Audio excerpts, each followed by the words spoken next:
contaminating, polluting, complicating, and degrading? Which direction are we headed? That's the question.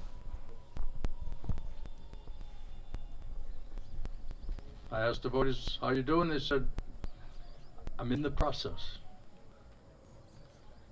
And I said, everyone's in the process. And everyone starts laughing. Because you can't just say, well, I'm in the process. In the process of what exactly? Becoming Maya Das or Kṛṣṇa Das? Welcome. Hello. Who is your friend with you? Oh, that's your mom? Oh, Hare Krishna. And that's your sister? Great. Thank you for coming. Where's your father? Your brother? Which one's the brother?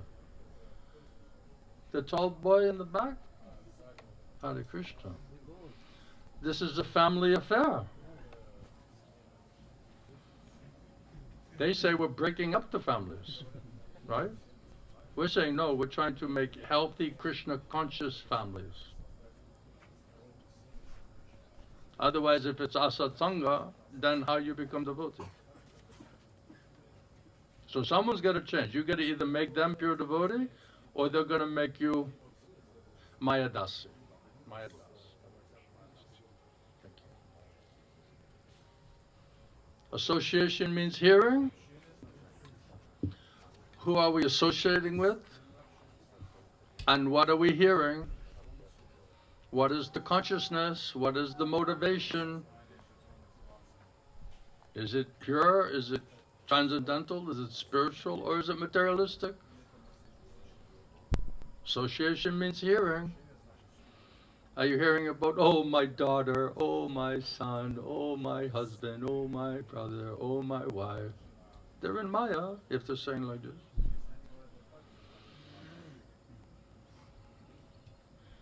We should think, oh, this soul is brought to me, my responsibility to make them pure devotee of Kṛṣṇa. They don't belong to me, they belong to Kṛṣṇa. Krishna's given me opportunity and responsibility to help them to become purified and liberated in order to go back to Kṛṣṇa, Kṛṣṇa Loka, Golok Vrindavan. It says otherwise, if that's not your purpose for being mother, father, then you're just like cats and dogs.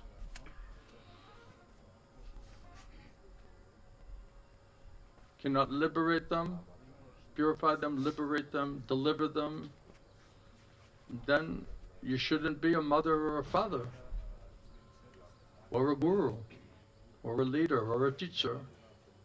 If you have dependents, unless you can purify them, liberate them, and deliver them. Otherwise, it's all Maya, bodily concept of life, I, me, and mine, selfish, extended selfishness, bodily platform of life. We have choices to make. If we don't hear, do sadhu sangha, satsanga, and hear Kṛṣṇa, Kṛṣṇa Katha, then you're going to do Maya Sangha, Asatanga, and you're going to hear topics related to the body, bodily relations, material sense gratification, I, me, and mine. Those will be the topics.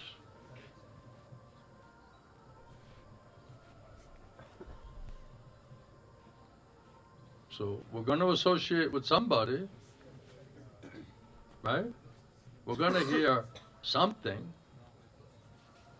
So who are we associating with, and what are we hearing? If it's asatsanga, and their material consciousness with false ego, bodily concept of life attached to I, me, and mine, that's asatsanga. So everything they think, everything they say, everything they desire, everything they do, everything they plan is all under Maya, in Maya, for Maya, with the result being Maya. So it's all useless waste of time, deviation from spiritual life, and what does it mean to be devotee? What is the spiritual goal, spiritual perfection? We're going to talk about that tonight. We need to, this is the reality. Mostly we're in a big delusion. Maya has everybody brainwashed. A lot of mis and disinformation. Everybody's caught up on mental, sentimental platform. Bodily consciousness, bodily platform of life, I, me, and mine. Material desires, material attachments, material plan making. That's Mayadasi program. So we need to associate with Krishna and Krishna devotee and hear about pure devotional service and how to purify and qualify ourselves spiritually, how to purify and simplify, elevate, liberate, become delivered from birth and death. That's devotee. We're saying we're devotees. But what makes us devotee? Isn't it about our consciousness and our motivation? Doesn't that determine whether we're really devotee or not devotee? Is mostly everybody's here?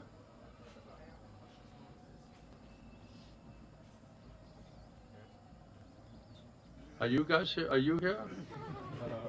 Do you find yourself here, or you're in another country, another state? Shalanda, how many people only can understand in Hindi? Ask everybody.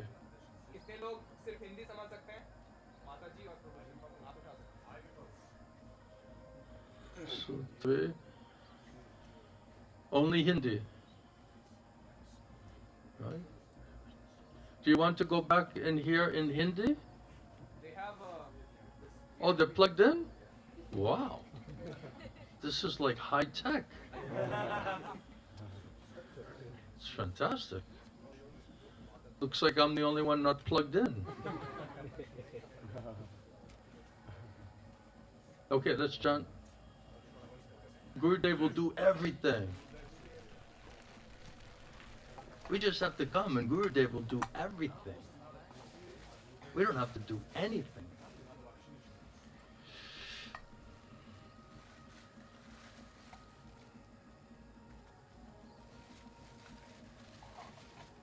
Shri Gauranitai ki, Srila Prabhupada ki, Srila Gaur Govinda Swami, Srila Gurudev ki, Samaveda Bhakta Vrinda ki, Grantha Srimad Bhagavad Gita ki,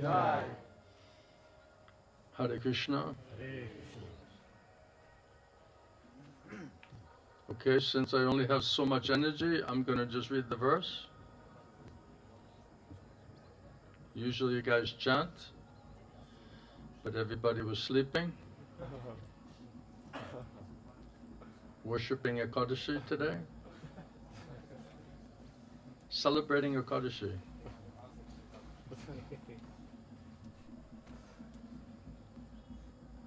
Someone got married, huh? Is that a funeral or a marriage?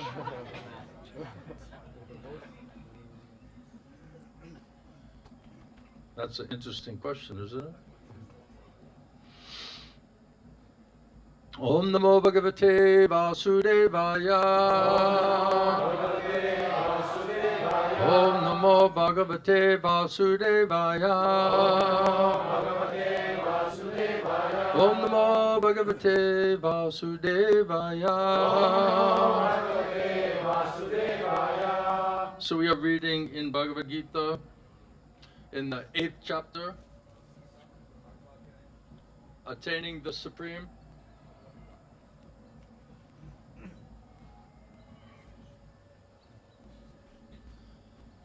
And we're going to read text number 14. Hare Krishna. 8:14. Attaining the Supreme. Is that why everyone came? To attain the Supreme? The Supreme what? Krishna or Maya?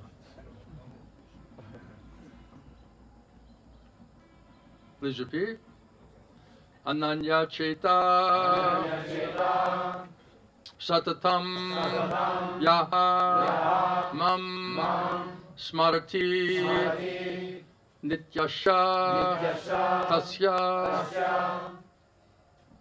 aham su-labhaḥ pārtha nitya-yuktasya yoginaḥ ananya-cetāḥ satatam yomam smarati nityaśaḥ tasyāhaṁ su-labhaḥ pārtha nitya-yuktasya yoginaḥ ananya-cetāḥ satatam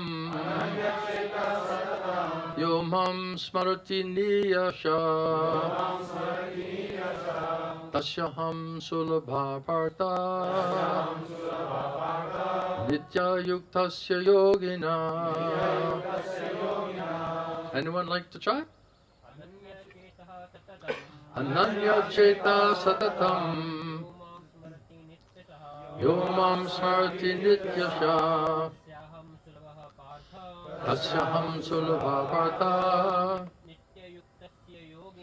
nitya-yuktasya yoginaḥ ananya-cetāḥ satatam yomam smarati nityaśaḥ tasyāhaṁ su-labhaḥ pārtha nitya-yuktasya yoginaḥ ananya-cetāḥ satatam yomam smarati nityaśaḥ tasyāhaṁ su-labhaḥ pārtha nitya-yuktasya yoginaḥ. Ananya-cetāḥ, without deviation of the mind. Satatam, always. Yaha, anyone who. Mam, me, Kṛṣṇa. Smarati, remembers. Nityaśaḥ, regularly. Tasya, to him. Aham, I am. Su-labhaḥ, very easy to achieve. Partha, O son of Pṛthā. Nitya, regularly. Yuktasya, engaged. Yoginaḥ, for the devotee. Translation purport by Srila Prabhupada.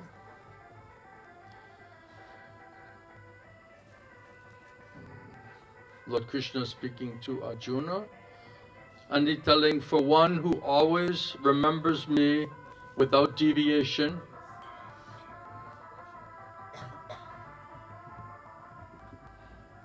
they're blissful today. Let's see how long the honeymoon lasts.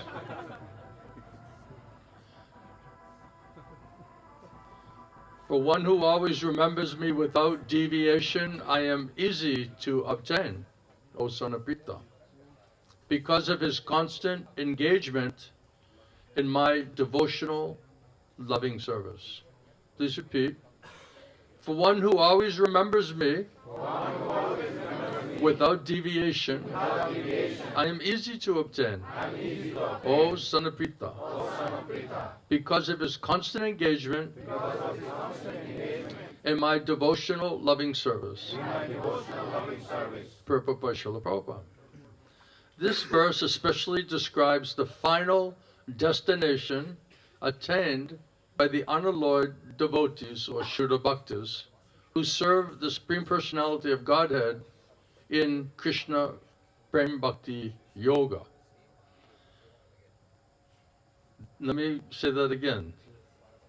This verse especially describes the final destination attained by the unalloyed pure devotees or Shuddha Bhaktas who serve the Supreme Lord in and with Kṛṣṇa Prem Bhakti.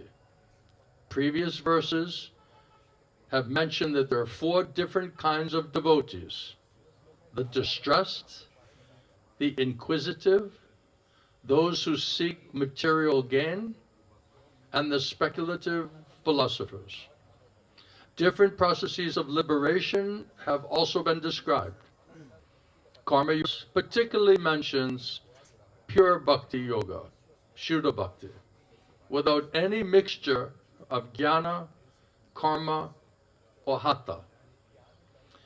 As indicated by the word ananya-cetāḥ, in pure bhakti-yoga, the devotee desires nothing but Kṛṣṇa.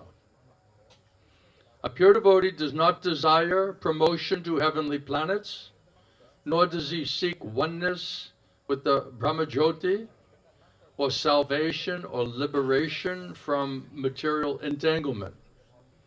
A pure devotee does not desire anything. And the Caitanya-caritāmṛta, the pure devotee, is called nishkama, which means he has no desire for self-interest. So this is, last night you asked this question, right, about selfishness. So real devotee, Premi Bhakta, has no desire for their own self-interest. Perfect peace belongs to him alone, not to them who strive for personal gain. Whereas a jnani or a jñāna-yogī, a karma-yogī, a haṭha-yogī, they have their own selfish purposes and interests. But a perfect devotee, Shuddha Bhakta, he has no other desire other than to please the Supreme Personality of Godhead, Bhagavan Sri Kṛṣṇa. Therefore, the Lord says that anyone who has such unflinching devotion unto him, for that person is easy to obtain. A pure devotee always engages in devotional service to Kṛṣṇa and one of his various personal features. Kṛṣṇa has various plenary expansions and incarnations such as Rama and Nrsimha, and a devotee can choose to fix his mind in loving service to any one of these transcendental forms of the Supreme Lord. Such a devotee meets with none of the problems that plague the practitioners of other yogas. Bhakti-yoga is very simple and pure and easy to perform. We'll get to this point. Don't misunderstand. One can begin simply by chanting Hare Krishna. Hare Krishna, Hare Krishna, Krishna Krishna, Hare Hare, Hare Rama, Hare Rama, Rama Rama, Hare Hare. The Lord is very merciful to all, but as we have already explained, He is especially inclined towards those who always serve Him without deviation. The Lord helps such pure devotees in various ways, as stated in the Vedas and the Gita Upanishad. Yam avaisya vrinute tena labhyas tasyasya atma vibnute tanum svam. One who is fully surrendered and engaged in the loving devotional service of the Supreme Lord, only he can understand the Supreme Lord as he is. And as stated in Bhagavad Gita 10:10, the Dhami buddhi yogam tam, the Lord gives such a sincere devotee sufficient intelligence so that ultimately that devotee can attain him in his spiritual kingdom.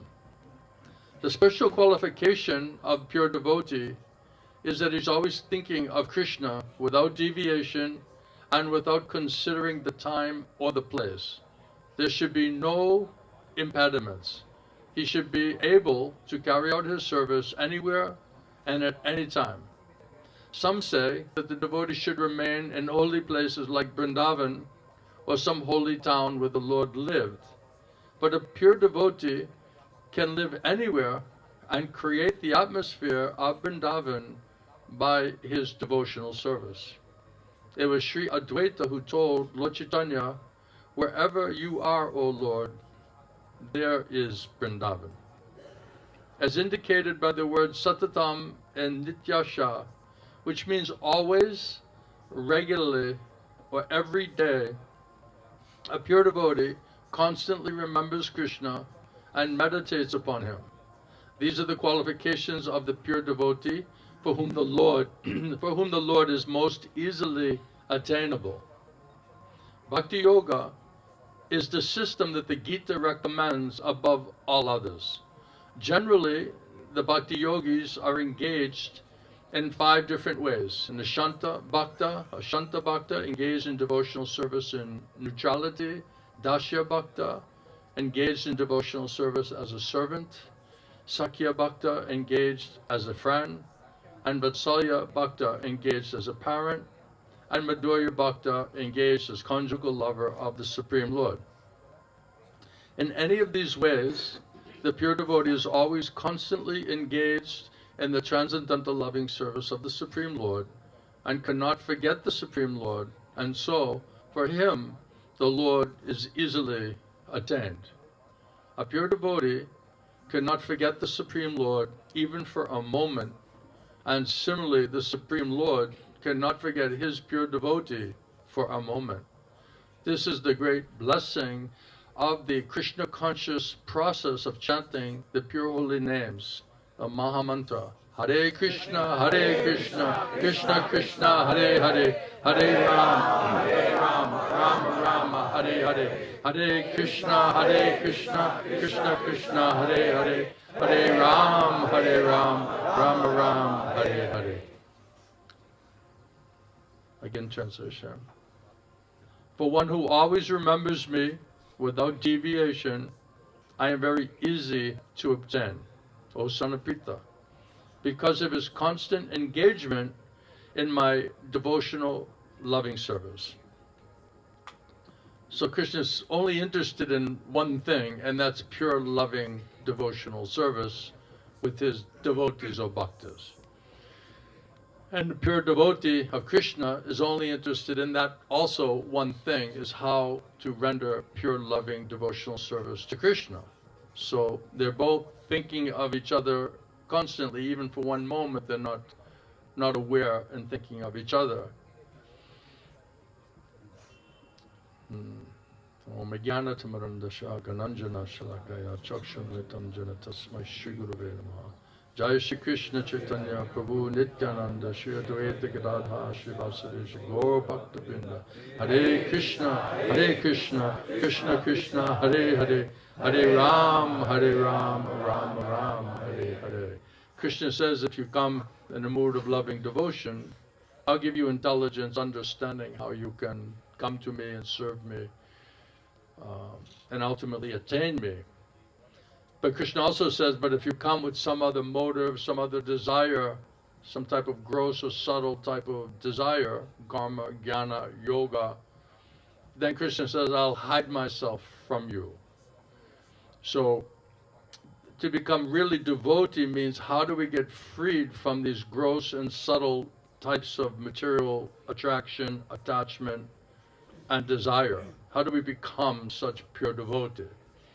And so Srila Rupa Goswami, Nectar of Devotion, is explaining first off that what is the definition of pure devotional service? What is the ultimate goal and purpose and definition of pure devotional service? Otherwise, if you don't fix that, then we're not even determined what are we trying to achieve.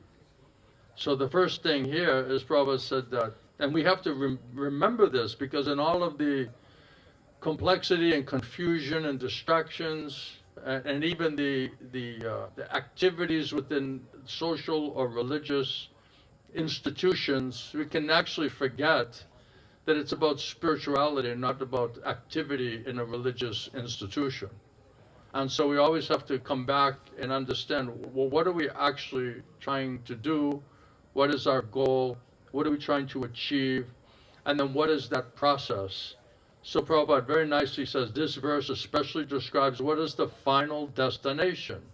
Just like when you get your GPS, right? You're looking for a certain address. You have to punch in what address you want, and then gradually it will give you some direction how to get there.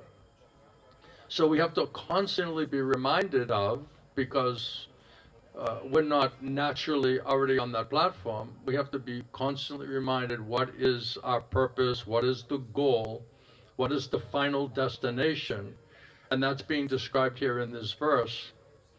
And that final destination means getting Kṛṣṇa, getting Kṛṣṇa prema, getting Kṛṣṇa, going back to Kṛṣṇa, and never coming back to the material world. Prabhupada said this is the perfection of spiritual life. So that perfection of spiritual life, that can be attained very easily by the unalloyed devotees, or those who are Shuddha Bhaktas, who want to serve the Lord in this Kṛṣṇa Prem Bhakti.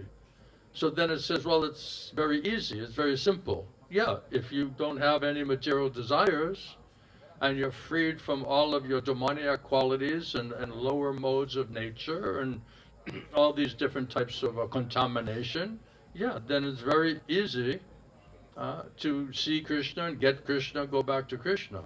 But how do you get to that level of pure unalloyed devotional service where we have no other gross or subtle?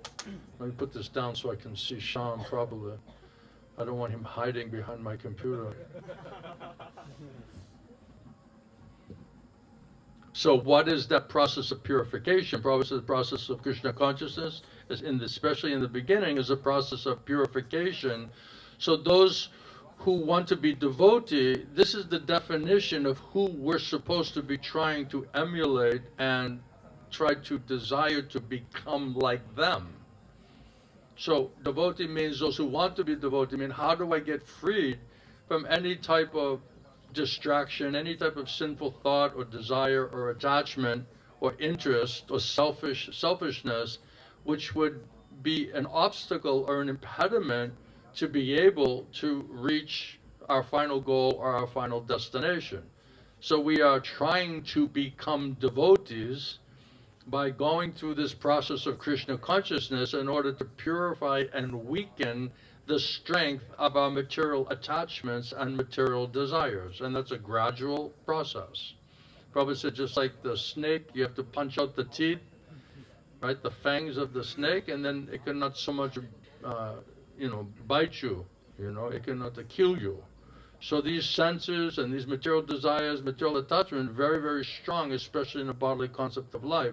But how do we purify the strength of that and weaken the strength of those material attractions, attachments, and material desires, ultimately to the point, at the same time, that we're increasing and purifying our senses and intelligence and increasing our spiritual desires. So we're trying to purify and spiritualize our senses and our desires. At the same time, we're trying to get freed from these other materialistic and selfish, sinful thoughts and attachments and desires. So that's what it means to want to become a pure devotee. And of course, when you see or you hear a pure devotee, and then they manifest such nice qualities and behavior and consciousness, it's very attractive. I remember when I saw my spiritual master, and he was speaking especially in Bhubaneswar, he was so attractive personality, and his qualities and his behavior and his consciousness. I remember sitting there like, if I could just get like one drop of what he has and what he's experiencing and what is that consciousness that he has, then I would feel myself fortunate, greatly fortunate. And I remember praying like that. So usually in material life, you see someone enjoying materially, and they have all kinds of material sense gratification and assets, and that they're living, and trying to enjoy their life. You say, boy, I wish I had all of that.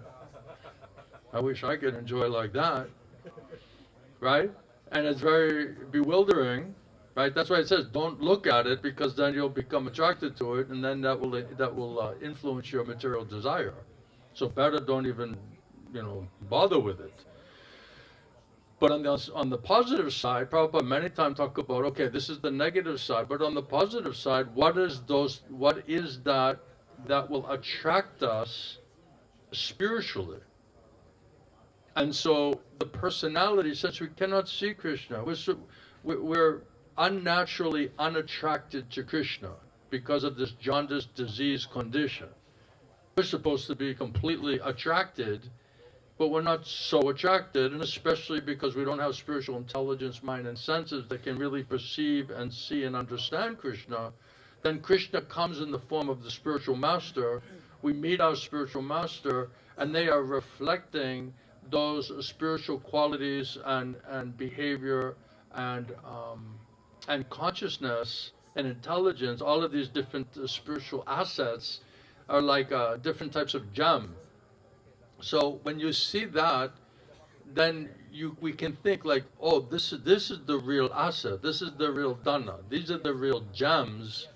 Because these other people, may have money and they may have sense gratification, but they're really very ugly and really nasty and selfish and greedy and lusty and angry and envious, and right, these are all demoniac qualities. So especially for devotee, it's really disgusting. It's not really attractive. And so when we see devotee, when we hear about the pure devotees, and what they are doing and how they're thinking and how they're desiring and what are they manifesting in terms of their behavior and qualities and consciousness and intelligence and all of these different type of spiritual assets, then we may think that, oh, that's very attractive, and I wish I could become like that. And I remember thinking like that. One day I was in the many times, but I remember the first time I was just looking at my spiritual master, and he said, he's such an amazing personality. I never met anybody like that before. I met some nice people and some gentlemen and some spiritually minded people, but not a pure Vaishnava who manifesting Vaishnava qualities. And his qualities was natural qualities. It's not naturally coming out. Like volcano, right? He's not posing. He's just like a natural Vaishnava. So he's manifesting those qualities. And I remember thinking, this is such an amazing personality and has such nice qualities and such a nice behavior, intelligence, his dealings, his speaking, like everything about him.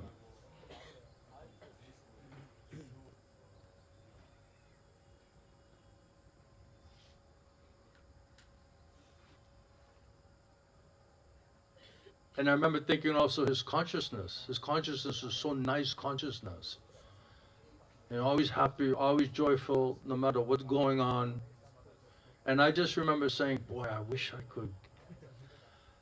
could become like him. Even I remember saying to myself, even one drop of what he has, I would consider myself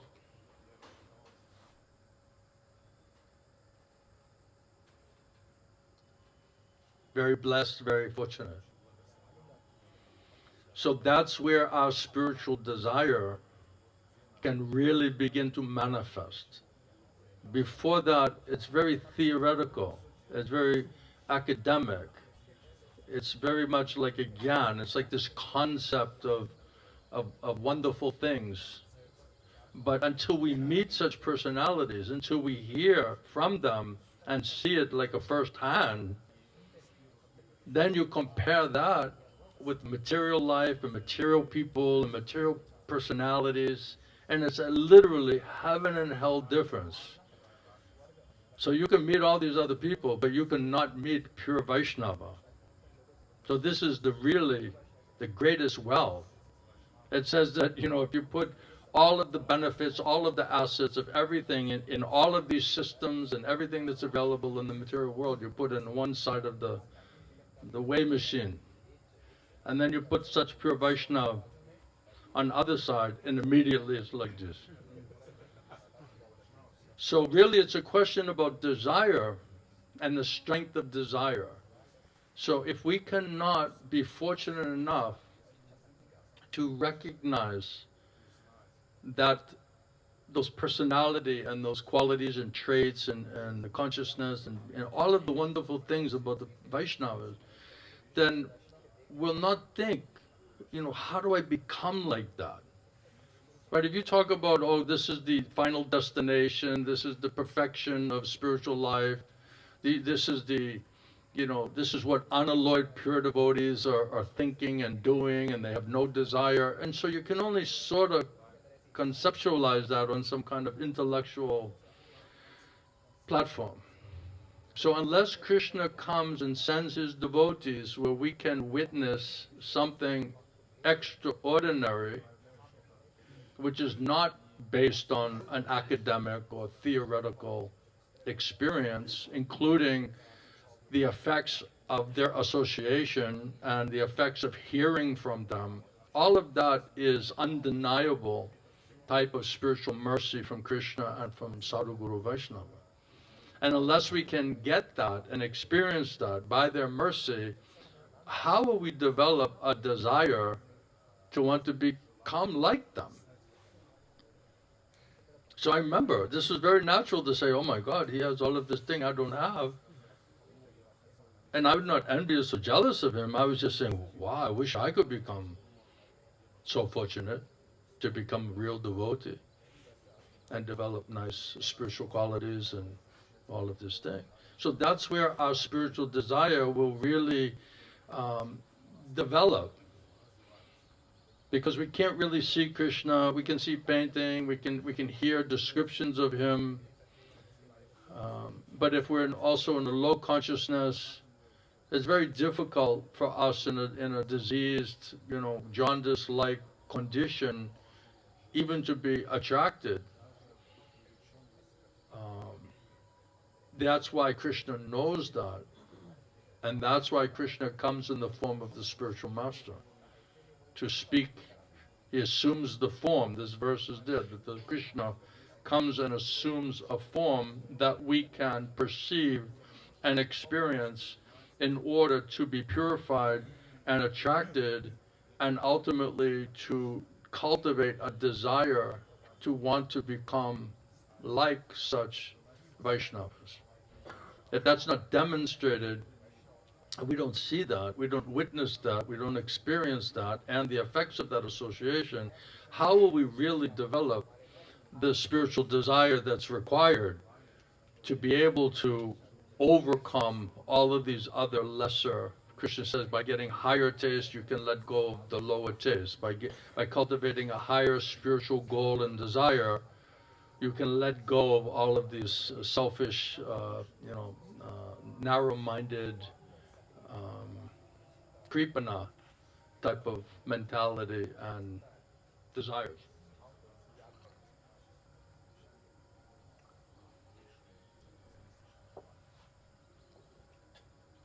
If somebody is really representing Kṛṣṇa and empowered by Kṛṣṇa, then Kṛṣṇa will manifest himself in a way to convince you of that. And it cannot be artificial, it cannot be self-made, it cannot be external. That will not really convince you. Only Kṛṣṇa in your heart, when he's manifesting through bona fide Vaishnava Acharya, only then can you be attracted, where your soul will be attracted. If Kṛṣṇa is not really there, not really manifesting, we're not qualified, we don't get his mercy, we'll not be attracted inside and will not be attracted outside because of the sinful mountains of sinful reactions and this thick layers of the tamagun, rajagun.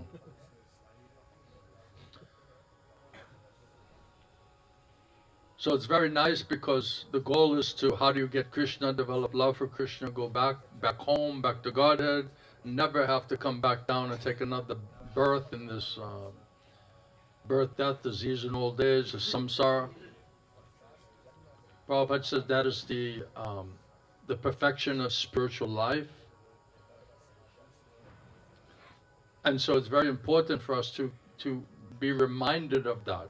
Otherwise we become so caught up in all of the distractions, we forget, like, what are we really supposed to be doing? Why are we doing it? What is our goal? What are we trying to achieve here?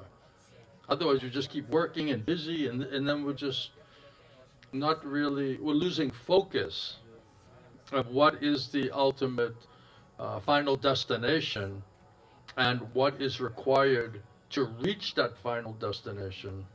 And of course, without bhakti, without Krishna bhakti, prem bhakti, we cannot reach such a final destination. So here's a very nice description about the difference between pure bhakti, Shuddha bhakti, and the mixed bhakti.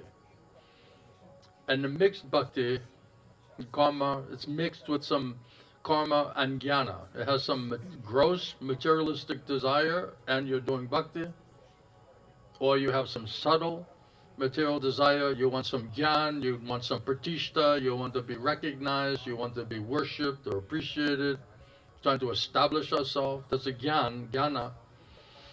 These are different types of contamination, different type of selfish, gross and subtle desires, but you're doing bhakti. That means it's not unalloyed, it's contaminated by these other types of gross and subtle desires. So here's a very nice description between, what is Shuddha bhakti and what is mixed bhakti, or what is tattva vichar versus aparvichar bhakti. Prabhupada's talking that previously Krishna had mentioned that who are the devotees? And here, general term of devotee is who is pious enough that they believe in God. So that's like the very kind of lowest version of what is a bhakta, what is devotee. So they're pious that whatever they want, even if it's selfish, they still know without God you can't really get it. So they're pious enough to realize that, but it's not pure bhakta, because they have some materialistic desire. They're distressed, they're in the trouble, they need some money, or people become inquisitive, philosophically inquisitive, or they're speculative philosophers. So these are different types of devotees who also come out of being pious to the Lord. And then there's different processes of purification in order to get the moksha or liberation, through karma-yoga, jñāna-yoga, haṭha-yoga. So Prabhupada said that those, the principles of those yoga systems, they have some bhakti added into it. So the reason that, another place Prabhupada says, the only way that these other yoga systems work is because Krishna is somehow involved there. And so therefore there's some bhakti added into it. If there's no bhakti added into that, then doing any of those other yoga systems, you would not actually be able to reach any type of fulfillment or perfection even within those other yoga systems. So those yoga systems, they have some bhakti is added there. But this verse particularly is mentioning pure bhakti, Shuddha bhakti, without any mixture of jnana or karma or hatha. So some are cultivating jnana, more seminars, more and more seminars. You need more seminars, and you need to do haṭha-yoga, and you need to do pranayama. So you have to cultivate knowledge, you have to do yoga, you have to do pranayama. Even now you have to worship the demigods, right? But the Prabhupada and his Premi Bhakta, nitya-siddha, pure devotees of Krishna, they're just saying, just what Krishna is saying, abandon every other thing, karma, jnana, yoga, and just surrender unto Krishna, just surrender unto me, Krishna says. That means Shuddha bhakti, prem bhakti. So this verse here, Krishna himself is saying, and mentioning about the pure bhakti, Shuddha bhakti, unalloyed bhakti. It doesn't have any type of mixture of jnana, karma, or hatha. So we don't even know if we want to do any bhakti. We made a joke the other night, someone said, well, how do I get to mixed bhakti? Right, but here, the emphasis is how do you go from mixed bhakti, how do you become a pure devotee when you have some gross or subtle material desire? How do you get purified and free from those desires so that we can develop Shuddha bhakti, prem bhakti, and get Krishna and go back to Krishna? So that's devotee, that's real devotee.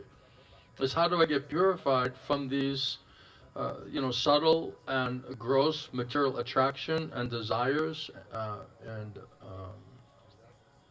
Yeah. Without any mixture of jnana, karma, or hatha.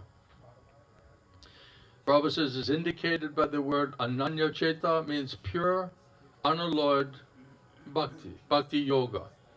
That the devotee desires nothing but Kṛṣṇa.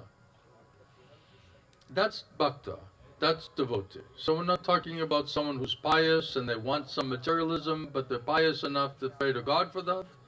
Here, they don't want anything material. They don't desire any other thing except Kṛṣṇa.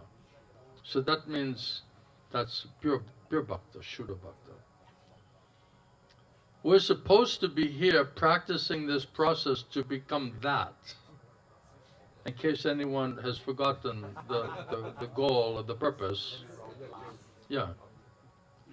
And then if you want to get some gross or subtle gratification and sense gratification, then you can go to other guru. You can go to other class, other samana. No problem. I have letters already written, already signed. I just have to punch in your name, cello. Right? So if you don't want to, how do you get free from material desires, gross and subtle material desires? And those desires mean sinful desires, sinful activities. Prabhupada says that anything that you're doing that's not for the pleasure of Kṛṣṇa is more or less sinful. So devotee means, how do I give up not only the strength of those desires, but how do you uproot the attraction and attachment to those gross and subtle materialistic desires? That is the process of pure devotional service. That is savadam and Pṛthā mamakam sharanam vraja. That's what Kṛṣṇa is advocating. And if you do that, then Kṛṣṇa says, then you can come to me. Then you can be with Kṛṣṇa in this life and in the next life, in the future life. So pure devotee, Shuddha bhakta. Now, devotees running around saying, well, Prabhupada said we're all pure devotees. So we're just puffed up, we're walking around like, we got some new chada, some wooden shoes, clickety-clack, moving around, and we're all pure devotees. But that we don't even have enough common sense to think, right? So, okay, it means they have no other desire except to serve Kṛṣṇa. A pure devotee does not desire promotion to heavenly planets. That's why they're not interested in rituals. That's why they're not worshipping demigods. Because that's not where they're trying to go. They're not trying to blend in and merge with the brahma-jyotir. They're not even trying to get salvation or liberation or moksha. Pure devotee does not desire any of these things. And Caitanya-caritāmṛta, pure devotee, is called nishkarma, which means he has no desire for self-interest. Perfect peace belongs to that person alone and not to them who are striving for some type of personal gain or selfish interest. So to be devotee means, how do we become like that? How do we give up all of this selfishness? How do we get rid of all of these demoniac qualities? How do we get freed from sinful desire and the suffering of sinful reaction? That's the work of trying to become a devotee. Otherwise, we're not serious.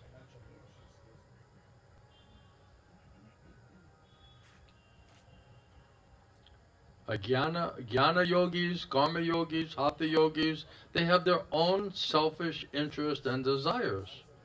A perfect devotee, Shuddha bhakta, has no desire other than to please the Supreme Personality of Godhead, Kṛṣṇa. Therefore, the Lord says that for anyone who is unflinchingly devoted to Him, he's easy to attain. Yeah, Kṛṣṇa Prabhupada said it's simple and it's easy. Yeah, if you're a Premi Bhakta and you already did the work and you already got freed from all of the purification from all the sinful, desires and sinful attachments and sinful reactions, then it's easy.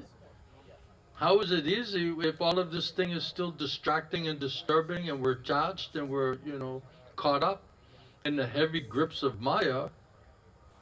Maya is basically just slamming our head on the ground. We're like, yeah, it's easy. Super easy.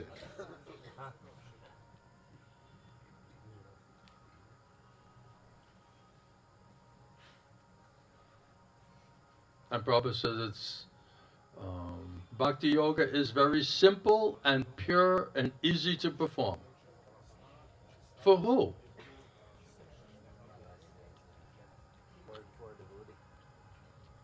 If you're very simple and you're very pure, it's very easy to perform. If you're harassed and you're a mental case and you're completely sinfully attached and manifesting demoniac qualities and desires, might be a little more problematic for you. Might be like a few obstacles, impediments there. Yeah, just simply chant Hare Krishna, Prabhupada said. What's easy is that the process has been made simplified and easy, not complicated to do it. So it's simple process, but not easy to do it because of this stupid mind, bodily consciousness, material attachments, material desires, right? So much mental speculation. So it's not easy, although it's simple, it's not easy to do because we have this, this stupid body and mind. One saint in Christian, St. Francis, he called the body, mind like brother ass. Right? So you're trying to do something and you're just dragging around this stupid ass. So everything becomes very, very complicated. So if we can somehow be fortunate and hear about Krishna, from Krishna's devotees, that association and hearing, a shravanam, by mercy of Guru Krishna, that will purify our consciousness. It will purify the strength of our desires and our distractions in material life. We can become more and more freed from mental speculation and anxiety and misconception through this process of hearing. When everything becomes more simple and more pure and more clear, and we have more faith, then we can chant properly. It says if you're not completely pure, and you're not humble, and you're not tolerant, and you're not respectful to everyone, you cannot chant properly. So if you're chanting Namaparad, how are you going to manifest saintly qualities? Right? The soul, by its nature, is a sadhu. If you just take the soul out of the body and you just analyze the soul is already a sadhu. Has all the qualities, maybe not in the quantity, but it has the qualities of God, of Kṛṣṇa. Saintly, godly qualities are there on the platform of the soul. So the more we're freed from the false ego platform, the more we get purified from these demoniac qualities and attachments on that false ego bodily platform. The more pure we become, the closer you get to the soul. So the more you become purified, you're shrinking all of this external covering of the soul, then what you're left with is the soul. And the soul means it will manifest all godly and saintly qualities. If we're just covered over with the false ego, with the tamagun, with demoniac mentality and qualities, then where are you going to manifest, utter humility, tolerance, and respect for other living entities? Otherwise, how do you chant? So therefore, Shravanam means a Cetodapana means hearing from Sadhguru Vaishnava, hearing Shastra, hearing them speaking about Kṛṣṇa, hearing Krishna's instruction, Krishna's devotees' instruction. That katha is meant to purify our consciousness. As our intelligence, mind, and senses becomes more purified, more simplified, then we can hear and develop faith. The more nicely we can hear, the more faith we develop, the more we can chant in and with faith. So without proper hearing and chanting in the right association, there's no question of remembering Krishna. Always keep Krishna in your mind. Is Krishna ever in our mind? So if we're not hearing and chanting in right association, we're not even able, Hare Krishna.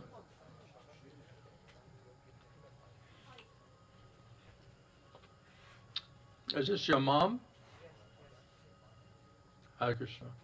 And is this your father? Yes. Well, you're ignoring your father and you're just watching your mother? Actually, my health is not really that good. So. All right, all right.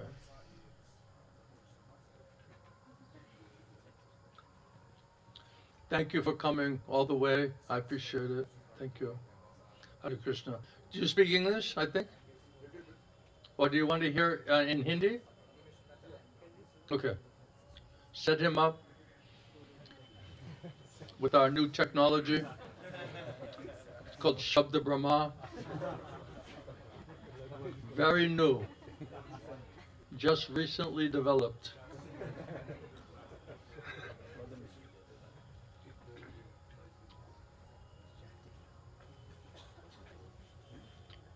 Therefore, Prabhupada says that the Shravanam is first most important aspect of devotional life. The process of bhakti is a process of hearing.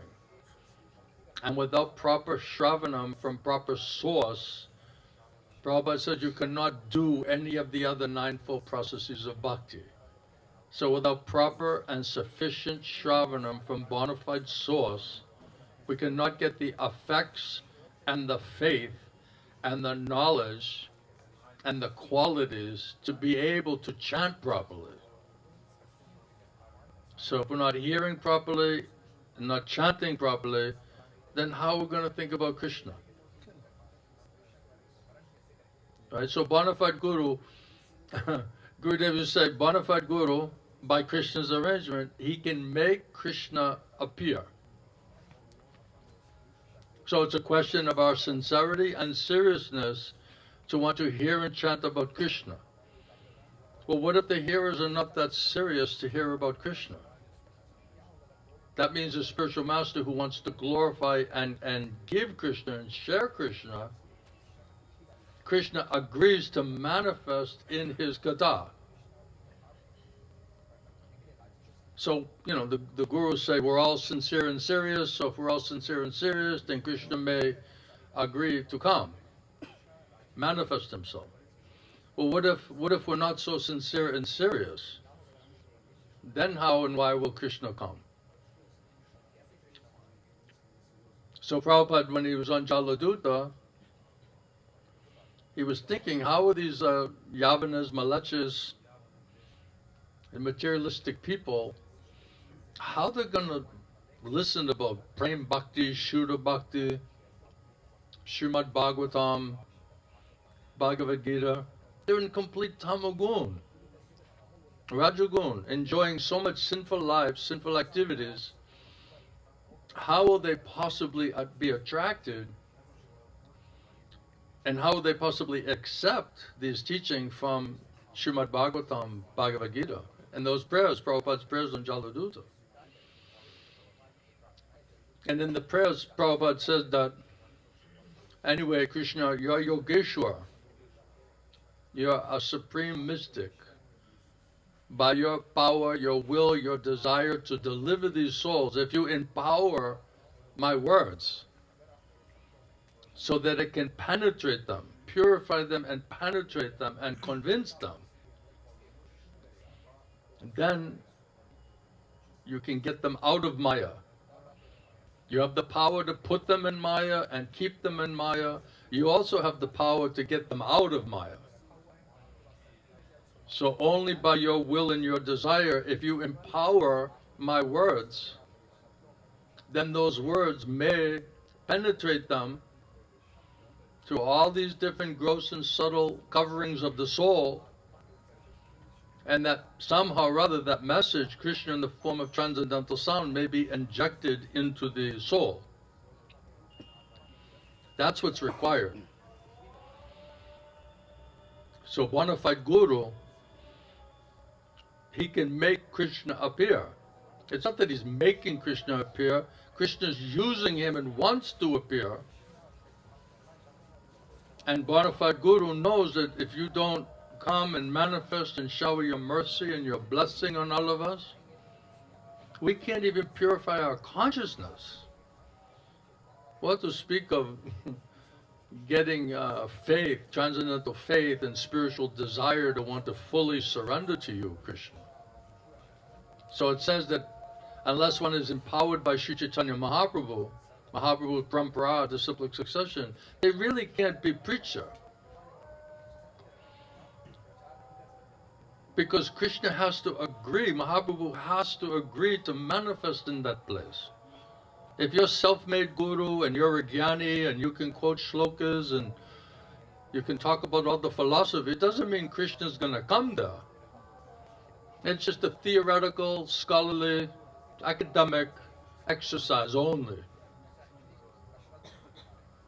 So authorization and empowerment is most critical, because that's where Krishna is agreeing to want to manifest there. And if you understand this point, then you'll think without Krishna, without Mahaprabhu, without their devotees' mercy and blessing and Shakti, empowerment, what are we going to say? Who are we going to convince about anything? Then it's just waste of time. So do we come here just to waste our time? So there should be an effect. Prabhupada says here that, where is it? Yeah. Special qualification of Shuddha Bhakta, Premi Bhakta, is that he always thinks of Krishna without deviation and without considering the time or the place. So they can think about Krishna regardless of the time or the place. There is no material impediment. He should be able to carry out his services anywhere and at any time. And some people, they say, well, the devotee bhakta, they should live in a holy place. They should live in Vrindavan or Mayapur or some holy town where the Lord lived and enacted his pastimes. But a pure devotee can live anywhere and create the atmosphere of Vrindavan by his devotional service. And it was Sri Advaita who told Lord Chaitanya, wherever you are, O Lord, there is Vrindavan. So wherever they're speaking and preaching on behalf of the Lord, and Krishna says that Krishna runs to that place. If Krishna runs to that place and agrees to manifest there, and bona fide guru can make Krishna manifest there, then when Krishna is there, he never leaves Vrindavan. Therefore, also that place becomes like Vrindavan.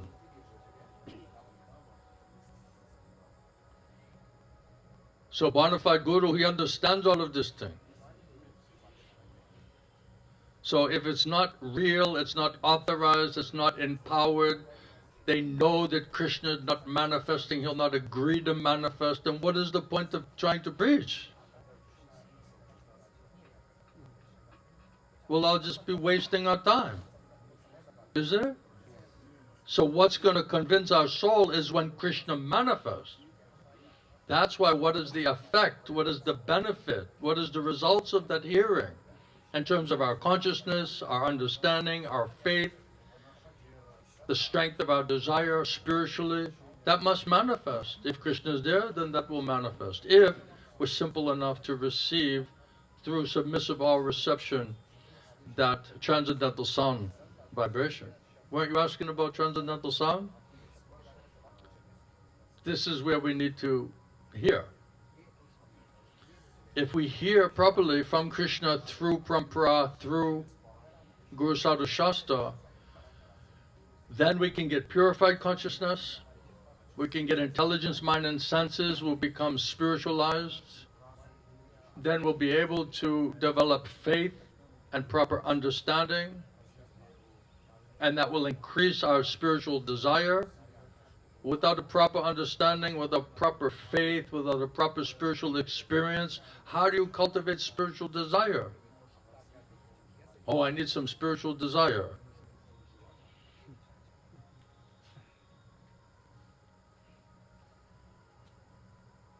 To get rid of the material desire.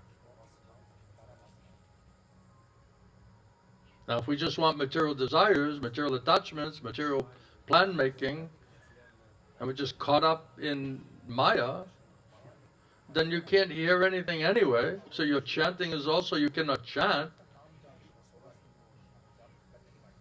So there's no Shravanam, there's no Kirtanam, there's no remembering of Kṛṣṇa, there's no remembering that we're eternal servants of Guru and Kṛṣṇa.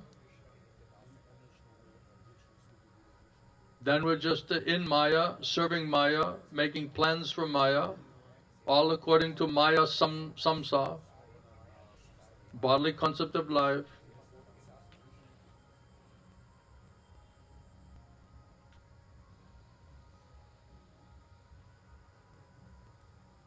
Any questions or points so far?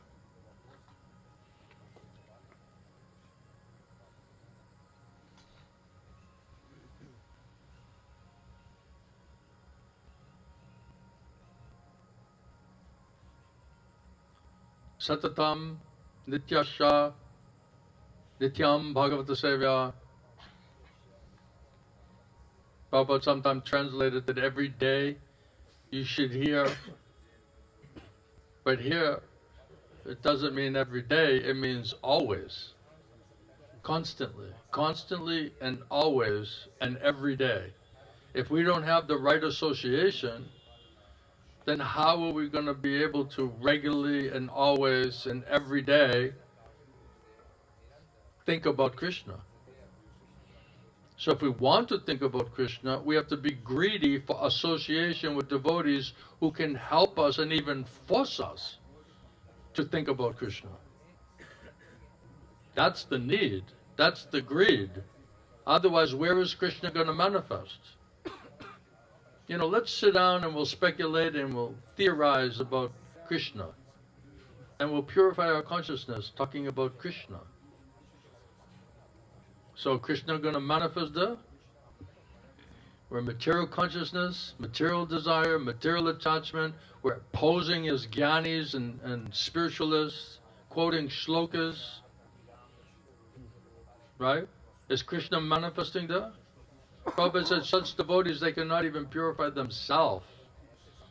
What to speak of anybody else? Some people, they memorize, they have like a photographic memory, they can memorize the whole shlokas. There's some Maharajas like that. Very impressive. But if Kṛṣṇa's not there, and it's not for Kṛṣṇa's pleasure, it's for you trying to get a pratishtha, because you have such a material memory, do you think you're talking about Kṛṣṇa and quoting your shlokas that Kṛṣṇa is manifesting there? You think Kṛṣṇa is running to that spot while you're manifesting your jnana, your selfish desires for name, fame, adoration, and distinction, and worship? Pranam, pranami, pratishtha. Kṛṣṇa is coming there, manifesting there. So Prabhupada said the speaker must be qualified, must be bona fide, authorized, empowered. And the hearer, they must also be qualified. They must be greedy to get this information.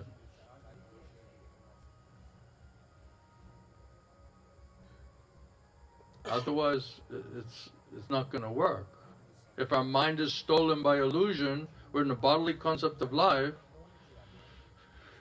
we cannot even do Shravanam, then you cannot do Kirtanam, then what other processes of bhakti are you doing? What is your connection to service in Guru Krishna Samsa. There is no connection. It's disconnected.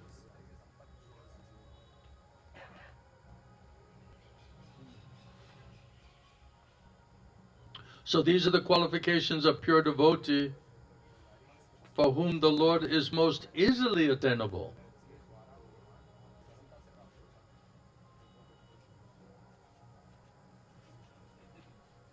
The pure devotee is always constantly being engaged in this transcendental loving service of the Supreme Lord based on hearing and chanting. He cannot forget the Supreme Lord. And so for him, the Lord is easily attainable. So without association, without dedication to hearing and chanting, without ability for Krishna to agree to manifest there, then how are we going to remember Krishna? My Gurudev used to say that a bona fide Guru, he can make Krishna appear in your heart.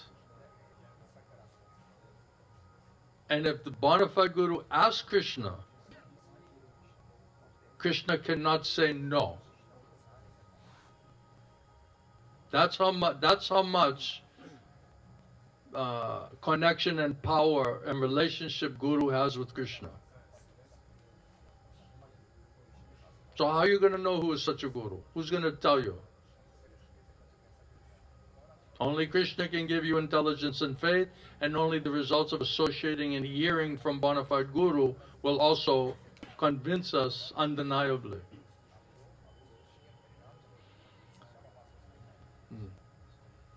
But if Krishna, if the Guru, I remember Gurudev said, why? I'm more afraid of you than the bug, to be really honest with you. The bug is not a problem. But I remember one time, and we were sitting there, wow, you know, if we can get the spiritual master, somehow try to please them. Prabhupada said, somehow or other, try to please your spiritual master. Somehow or other, you know, get him to pray on your behalf. Because especially in Kali Yuga, the only way of spiritual perfection is kripa. In other ages, it's sadhana. You can become sadhana siddha or nitya siddha or only kripa siddha. So in this age especially, we have no real other way to reach perfection except kripa, except mercy. Mercy of Krishna means also mercy of his devotees. So if we act in such a way, and our spiritual master prays to Krishna on our behalf, please help them, please purify them, please qualify them, please deliver them, then Krishna will not say no to his devotee. But then Gurudev would say, but if your heart is filthy, why will the spiritual master ask Krishna to come and sit in your filthy heart?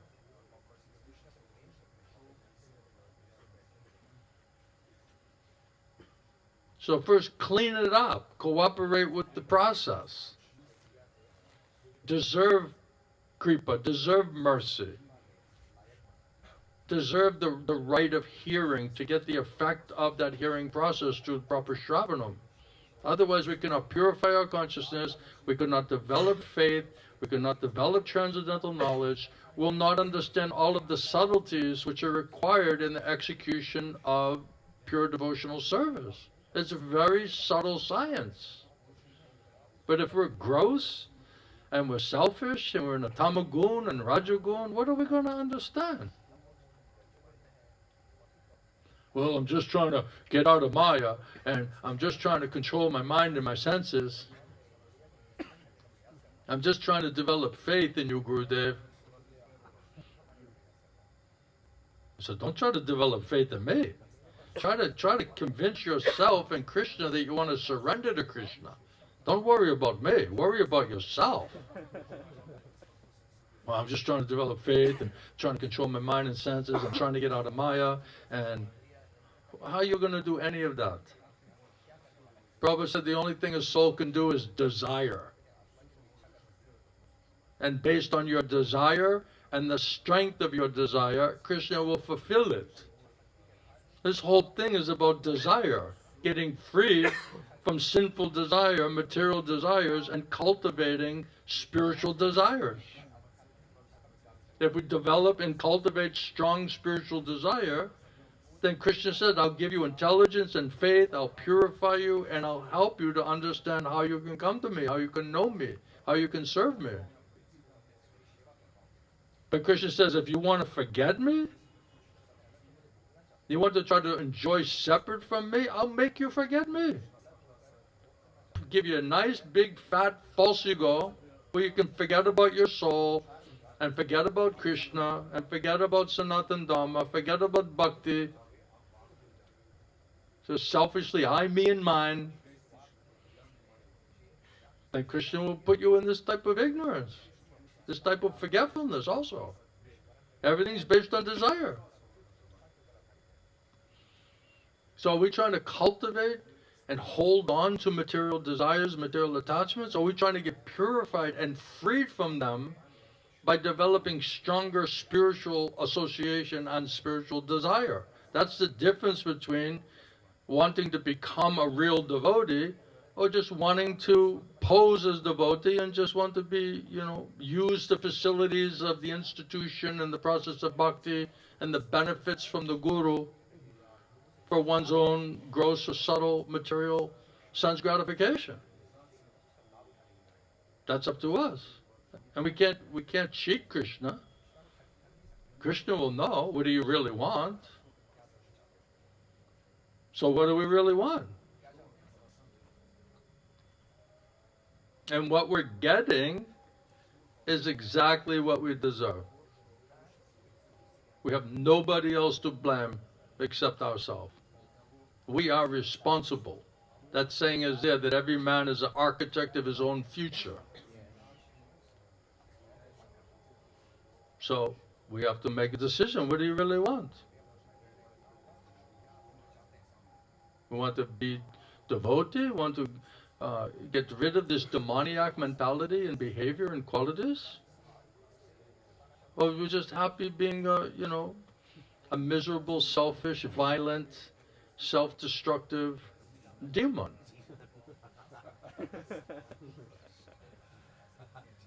Well, I'm kind of confused which one I want to become, It's so difficult. It's so complicated and difficult.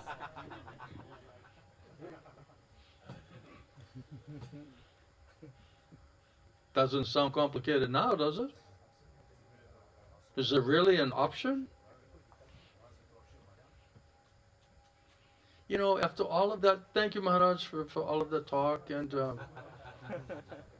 thank you for a couple minutes. I tried to consider what you were saying, but I think I'm going to go with spiritual suicide instead.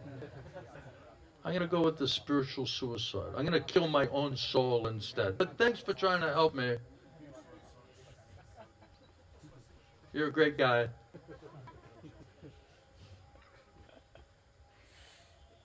Am I misunderstanding something?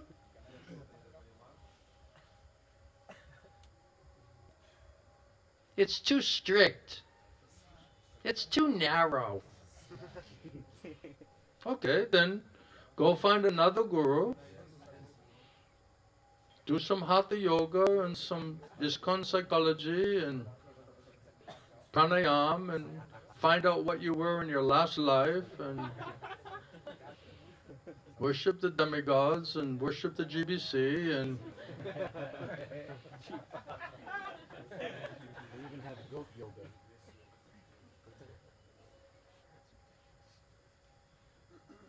Isn't it International Society for Kṛṣṇa Consciousness?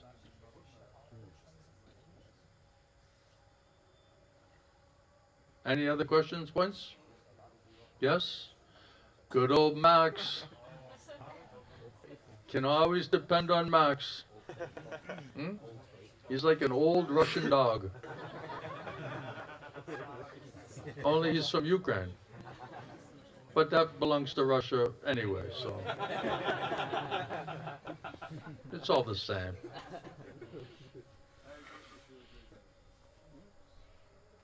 Haribo.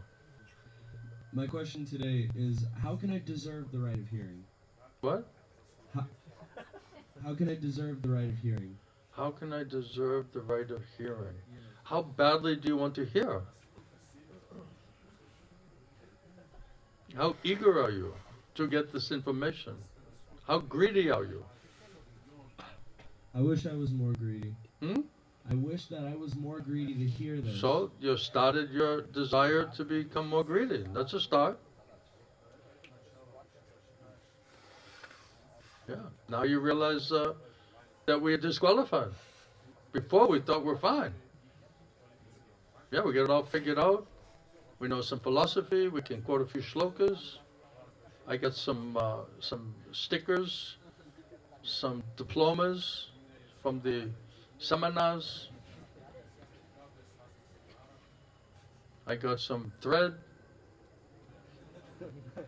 I got a name.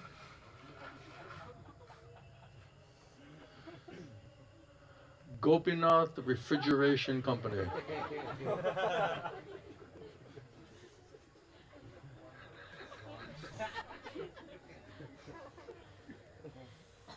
Okay?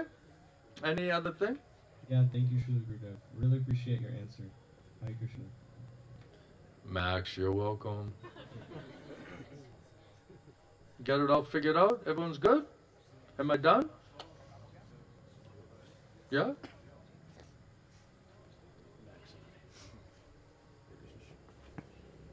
Hare Krishna, Srila Gurudev. I will. So I came in, in what you were speaking on, I think, marriage. On marriage? Yeah, I might have misheard, but from what I understand, Srila Prabhupada... Grihastha marriage or Grihamedi marriage? I'm not sure, I didn't hear all of it, but probably Grihamedi. Is it spiritual marriage or is it a sinful marriage? Yet to be determined, I guess. But I was curious because I've heard Srila Prabhupada stating that if someone's excessively lusty, that they should get married. If somebody what? If somebody has excessive lust, they should get married. So I just wanted to hear... Some concession is there, right? You want to be with different women? No, come on now. Come on. So take one. How about that? Start with one. Be focused. Just stick with one. That's already progress. We've already narrowed down the problem, right? So it's a gradual process of purifying, controlling mind and senses. So then it's a Kadashi. So It doesn't mean, oh, now I can just fulfill all of my lusty desires, right? That's what Pankaj thinks it is. That's what he thinks marriage is all about. That's why he's always angry. Lust, anger.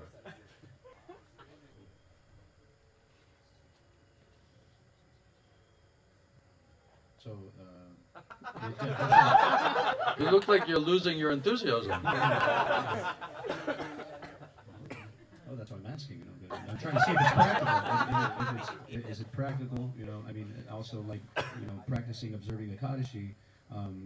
That's to control the tongue. Controlling the tongue is What is he saying? I think he's talking about ekadasi is for purifying and controlling the mind and senses, the Yeah. tongue and everything. How well's that working? Pretty nice. You didn't think about any women today? It never crossed your mind? I'm not blaming that. Akadashi helped you that much? That's why I'm asking, because I want some. That's why I'm asking. Because I'm struggling with it. I'm sure many people are struggling with that. I'm talking to you. Yes. I'm answering your question. Yeah, many people have that question, and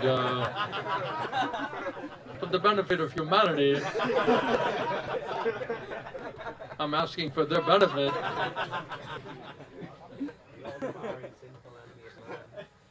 They need to hear this.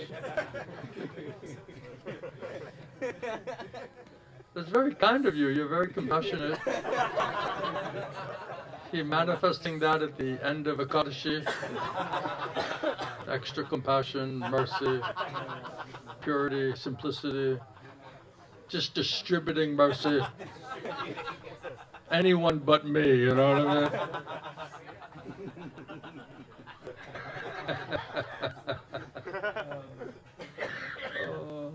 I'm asking because sometimes I know what you're asking. I need some mercy. So before I've observed a lot of Nirjal Kadashis, like every Ekadashi. You did what? Nirjal Kadashis. Like I'm trying to get some purification. How did that work?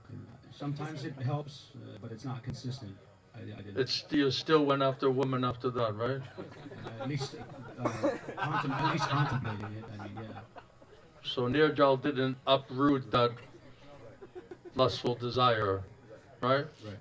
I also didn't. I wasn't hearing from a bona fide source or authority. So.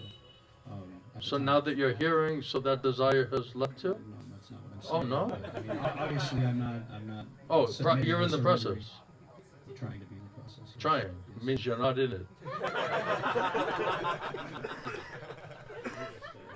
Why you're not in it? I'm not surrendering. It's very difficult to argue with me. I have to tell you, Kṛṣṇa will always make me win. I'm just warning you up front.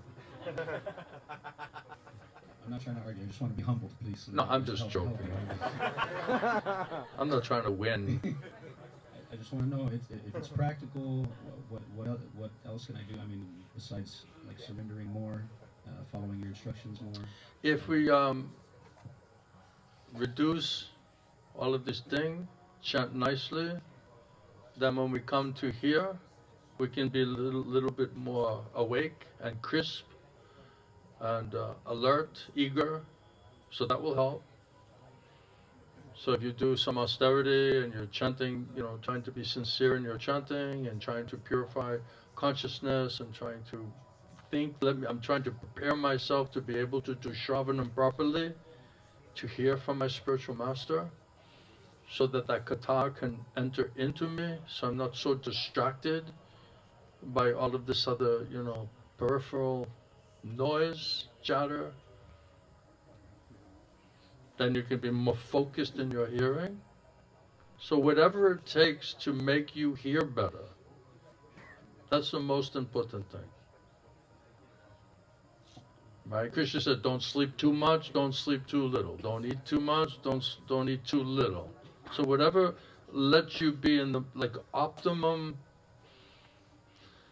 as best as possible consciousness to be able to hear, that's what you have to figure out. That's what you have to see what works.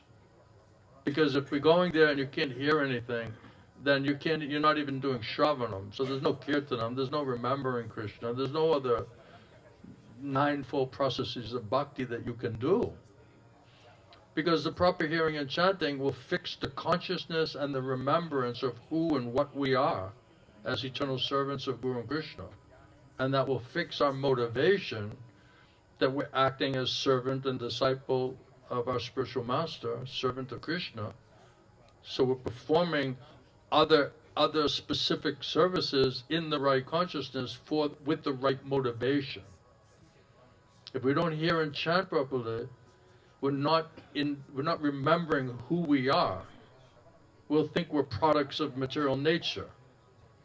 If we're hearing and chanting properly, we'll remember, no, I'm a soul, I'm an eternal servant of Kṛṣṇa, I'm serving in Guru and Kṛṣṇa Samsara, and I've been given these instructions from Kṛṣṇa through my Guru, and I'm performing those instructions consciously thinking that I'm trying to please Kṛṣṇa, trying to please spiritual master by executing those instructions. Without proper and sufficient hearing, we cannot fix the consciousness, then we're not going to remember who and what we are and what are we supposed to be doing, and we're not going to have a pure motivation for doing it anyway. That's why Shravanam and kirtanam is so, general instruction is so important. Because otherwise we're on bodily platform, false ego platform, selfish, narrow-minded, materialistic, lusty platform, greedy platform. So none of that is spiritual. So there is no, you reject the general instructions. It's not like you're going to pick up the spiritual or the specific instructions and spiritualize that. The surrender and the consciousness change comes in sufficient and proper hearing and chanting, means the general instructions. Then it purifies your consciousness, reminds us, oh, I'm a soul, I'm not the body, I'm the disciple of my spiritual master, I'm servant of Kṛṣṇa, I'm serving in Mahaprabhu's movement, preaching movement. Then we're consciously awake, understanding who and what we are, what is our duty, what is our responsibility, what is our seva, and then we're doing that service for the pleasure of Kṛṣṇa and our spiritual master. So without sufficient and proper hearing and chanting in the right association, we cannot be in the right consciousness with the right motivation to do any other thing and think you're going to offer that to Kṛṣṇa. It's a question of consciousness and motivation. So without Kṛṣṇa consciousness and without being motivated to surrender and serve Kṛṣṇa and please Kṛṣṇa, then what ninefold processes of bhakti are we doing? Make sense? So the sadhana and chanting and reducing, sleeping or eating on Ekadashi, this will help to hopefully make us hear better. So if we have a clearer consciousness, can hear nicer, better, that's the secret. It's not the sadhana alone. It's not the fasting alone. It's to be able to do shravanam and then kirtanam. To be able to remember Kṛṣṇa, remember who are we, and to be motivated sincerely, purely in the execution of that ninefold processes of bhakti, for Guru Bhakti and the Kṛṣṇa Bhakti. So what's going to make us remember that and be conscious of that and fix our motivation? That's the question. Thank you. So is it that one should attain some level of perfection should someone attain some certain level of purification before they enter grihastha, or just... Oh, we're back on the whole grihastha thing? I thought you fasted today.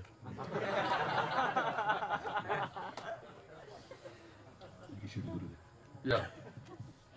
So, I'm just sorry, what is this point here? I was just curious if one should attain some certain level of perfection or purification before they enter into grihastha. Yeah, you need 20 years of brahmachari life to be able to purify and control your mind and senses, right? And then you can enter into grihastha ashram.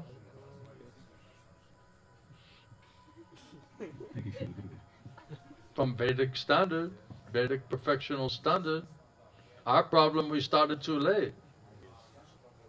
So now it's very problematic. Because we cultivate desire, attachment, attraction, too much sinful activity, sinful desire, too much sinful reaction. So very difficult to purify, control your mind and senses in this condition. The only thing you can do is somehow or other dedicate yourself to hearing from the spiritual master as much as humanly possible.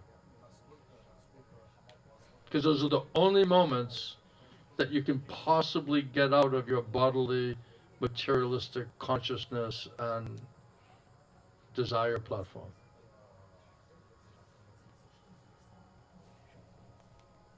Otherwise, you're right back at it. As soon as you're not doing shravanam and hearing from Guru Sadhu Shastra, immediately Maya attack you, material attachment, sinful desires, sinful reactions. This is the only relief, the only chance you have to be basically suspended from that.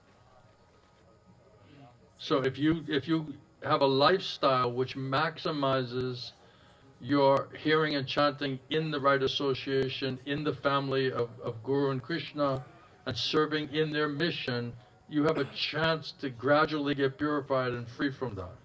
As soon as you are not able to stay in that association and hear and serve within Guru Krishna Samsara, you're finished. Then there's no chance. Condemned. This is the only way you can survive it long enough to somehow get purified and free from these desires and attachments. But as soon as you walk out of the gate, immediately Gurudev said, Maya will catch you by the shoulder, flood your mind intelligence with sinful desires and plans and attachments, and immediately you'll be chasing Maya. This is the only thing protecting us from that, so that we can somehow hear and chant and do some seva to get purification and some type of, sukriti or piety through that process of purification. And then if you become attracted and attached to hearing from the spiritual master, if you're acting like nonsense, you cannot get the nectar and the reciprocation from the spiritual master by hearing from him. So you're just cheating, Maya's just cheating you out of that opportunity. It will never enter inside of you. So there has to be something that attracts us, that attraction and attachment to the spiritual master, and hearing and chanting and the benefit and effect that comes spiritually in that association, which is superior to any other type of material desire, attachment, or activities. So that has to mean more to you than any of this other selfish, sinful crap.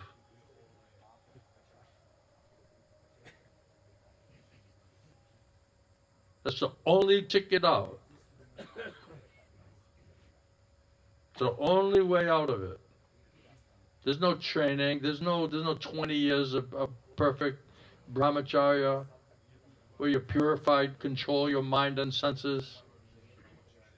Only thing is your desire to want to associate and hear and please your spiritual master is more important than your selfishness.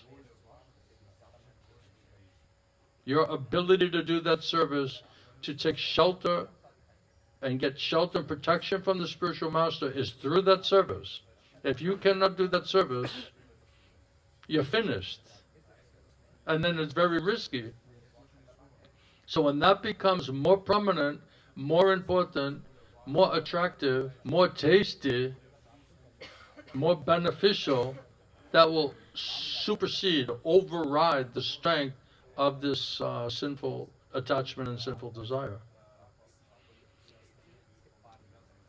And then when you get a taste of reciprocation from our spiritual master, and you see the benefit that you can get by hearing properly from him, and you experience that type of spiritual reciprocation, it's so superior to any type of gross or subtle material sense gratification. It's more important. It's more valuable. It's more actually make you happier. This other thing make you miserable. Little bit of pleasure, unlimited suffering, anxiety, anger, disturbance, complete. What quality of life do you want? You want to be peaceful and happy and a purified, controlled mind and senses, or you want to be just dragged around by Maya with a chain around your neck? In complete anxiety, lusty, angry, frustrated, disturbed. You want this kind of life? There it is. Go for it. So everyone has to make a decision of what they feel is most valuable and most important to them. Someone had another question back there? Yeah? In the back? Yeah?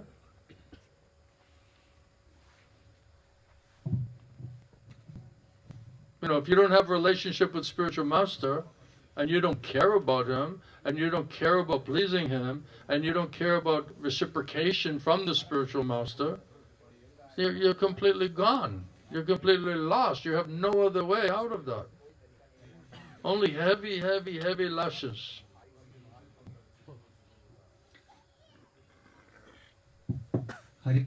Haribol, Hare Krishna. I want to ask one thing. Is unconsciousness and Maya same thing? Unconsciousness and the mind? Unconsciousness and Maya, are they both same or different? You can be conscious what your mind is saying, or you could be influenced subconsciously by your mind and not be conscious of what it's doing and saying. So it's all going through the mind. So it's either spiritualized mind, materially conscious mind, or subconsciousness affected mind under material energy, Maya. So, Because sometimes devotees just say, I have no other desire except to surrender and serve Krishna. I'm not thinking about any other thing. I don't have any material, gross or subtle desires. And they believe that. Many times devotees, they honestly believe that. But if all of the qualification and the effects and the benefits and the qualities, if none of that is there, then something's not working. Something's not right. I mean, something's really still wrong, but you're not consciously aware of what it might be. That's why you need the spiritual master. Because Krishna will use the spiritual master to give you intelligence to understand subconsciously, deep-rootedly, what are those attachments and deep-rooted desires which are not even consciously, like it says, like these seeds, they're not like completely fructified yet. So it's a sinful seed of desire is there, but it's not fully fructified. So the spiritual master will help us to uproot all of those things. And we can sometimes, most times, not even understand that it's there. I'm not thinking like that. I don't have this type of desire. Well, you're not manifesting qualities, behavior, symptoms, you know, none of that's adding up.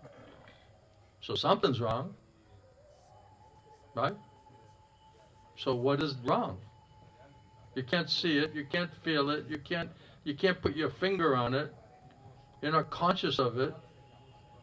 You cannot understand it, but you know something's wrong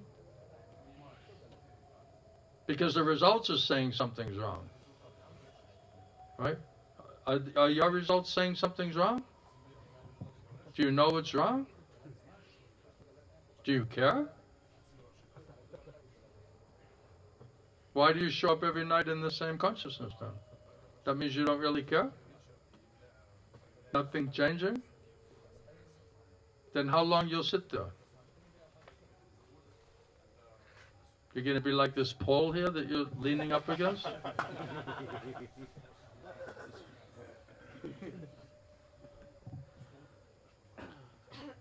So, I'm sorry, yeah? Okay? okay, thank you. Does that help? Yes. And then there's another person, I think you had question, right?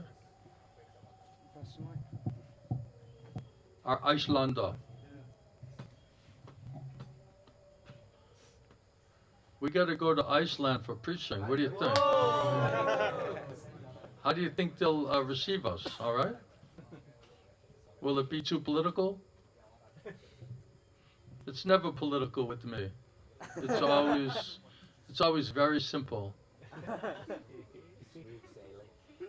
Simple, easy. Hare Krishna Maharaj. I have a simple question, but I want a very advanced answer from you. He has a simple question, but he wants a very advanced answer from you. Well, that's not a simple question. It appears to be simple, but you're asking for a very advanced answer, so your question is not that simple. It refers to that verse in Shikshastakam. It's from it's a concern in a verse in Shikshastakam. Okay. To be humble and tolerant. Be humble and tolerant. Yeah. What does that take? So let me ask you a question. If you're in Tamagun and Rajagun, and we're manifesting still false ego, demoniac qualities, how in that platform, with that level of consciousness, with that level of contamination and delusion or illusion, how do you manifest genuine humility and tolerance and not demanding any type of respect or pratishtha? Can you do that under that condition of tamagun, rajagun, with demoniac consciousness and mentality? No. Just by saying, okay, I need to be humble? No. Because whenever we heard that, it was okay, Mahaprabhu says, I got to be humble, I got to be tolerant, and I got to not demand any prestige. I have to be respectful to other people, right? Yes. But we may know that intellectually, we may know that verse, but is it about making just some kind of mental adjustment? Okay, today I just got to be humble. And we very sincerely say that, like, I really need to be humble. But then, if we have false ego, and we're not in Krishna consciousness, then something's going to happen. Someone's going to disrespect us, or they're going to, test us. And all of a sudden we're angry, we're disturbed, we're upset.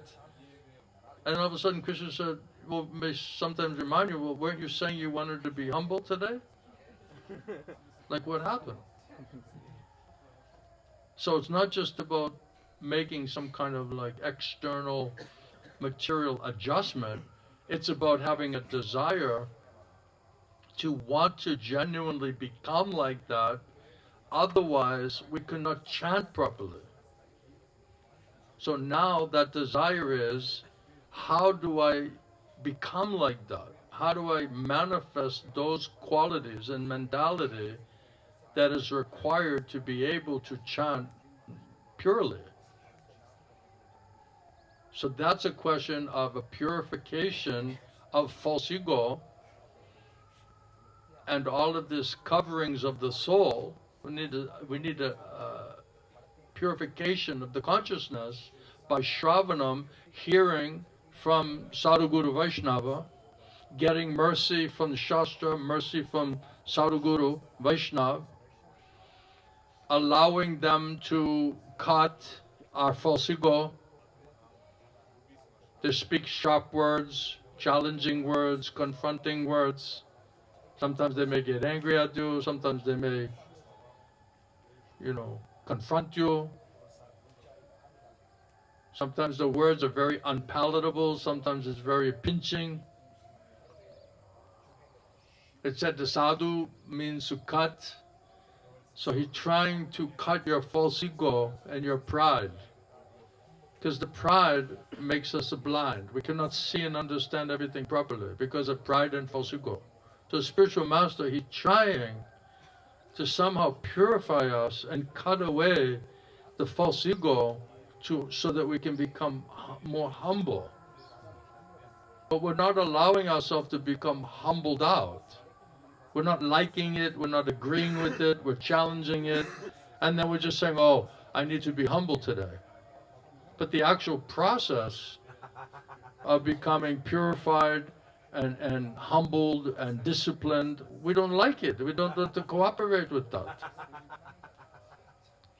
So it said the sadhu Vaidya is like a doctor, right? And he's trying to cut and through your arguments, your doubts, your arrogance, your pride, your forgetfulness.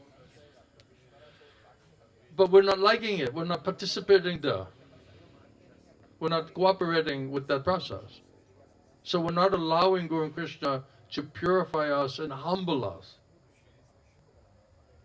So if we don't go through that process and accept strong words, sharp words, it said that Bhaktisiddhanta Saraswati Thakur, he didn't have cutting technique, he had chopping technique.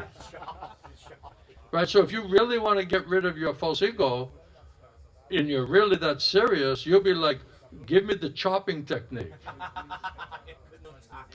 Just don't kill me. I mean, the whole idea is not to kill you, but sometimes it may feel like that. So if you're smart enough, and you get the spiritual intelligence and mercy of Guru Kṛṣṇa, you'll understand, no, this is meant to purify me and free me from false ego platform, from this pride and arrogance platform. So even it's burning, even it's unpalatable, even it's pinching, cutting, chopping, however you want to describe it, we have to humble ourselves and accept it without grumbling and complaining. And if we can not grumble and complain and know what's happening and cooperate with the purification and the disciplinary and the humbling experience, then much more quickly you get free from false ego platform. And the more that's purified, the closer you get to your soul, the more your spiritual qualities on the platform of the soul, through that purity and simplicity, it will manifest automatically. So it's not qualities that have to be cultivated. They're qualities that are there, that are the very nature of the soul. Humility, respect, tolerance, these are Vaishnava qualities.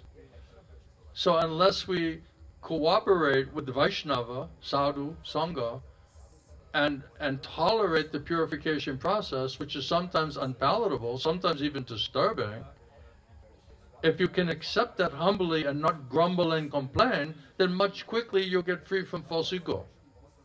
The more we become free from false ego platform, the more we become purified, the more those qualities of the soul will start to manifest automatically.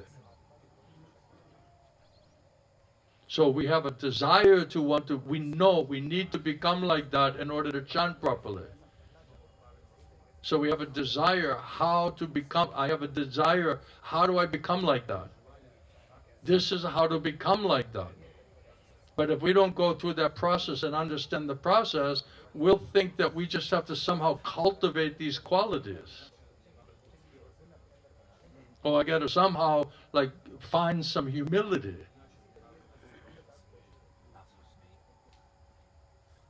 Right? I got to somehow not demand respect and trying to establish myself, and I have to pay respects to one and all. If we don't understand that Kṛṣṇa as Paramatma Chetu Guru is in the heart of every other person, and Krishna's watching how you're dealing with them, how you're going to give respect to one and all? If you don't understand that Krishna's there. If you don't realize this person who's even misbehaving can't even help themselves because they're influenced by Maya, by ignorance. So can we still be compassionate? Can we still be tolerant? Can we still try to help them? Even in spite of horrible behavior, horrible consciousness? Even if sometimes swearing at you and blaming you? Can we tolerate that? Or do we immediately want to fight back and argue our case and blame somebody else? So this is not cheap. Someone's influenced by tamagun, rajagun, still has heavy material qualities and material desires and sinful reactions. How are you going to manifest Vaishnava qualities? Only we can desire to become like that. And if we desire to want to become like that because we need to be like that, otherwise we can't chant properly. And if we don't chant properly, we cannot get Krishna prema. We cannot get Krishna. We cannot go back to Krishna. That's why we need to chant purely. But without those qualities, without that faith, without that knowledge that comes by hearing, then how are we going to manifest those Vaishnava qualities which are required to be able to chant properly, purely? It's not a psychological adjustment. Okay, I'm going to be humble today.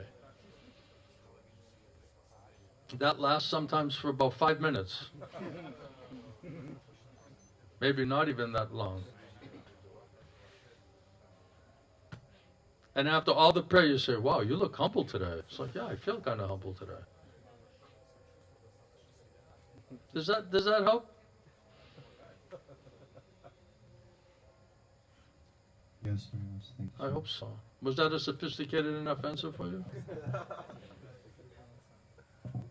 Best answer I have got. Thank you. The best answer I've got. He says it's the best answer I've got. It's the best answer I got also. I'm just repeating the best answer I got, and I hope it's the best answer for you as well. It makes the most amount of sense. Because I kept thinking, okay, Mahaprabhu says be humble and be tolerant, and we're trying to be like that. But unless we come to the platform of the soul, we cannot genuinely become like that. It's just like posing, pretending. Here's this humble sadhu walking up the road with his chadar over the shoulder, blessing all of the living entities as you go. You know what I mean? We're like living in our own like illusions of grandeur,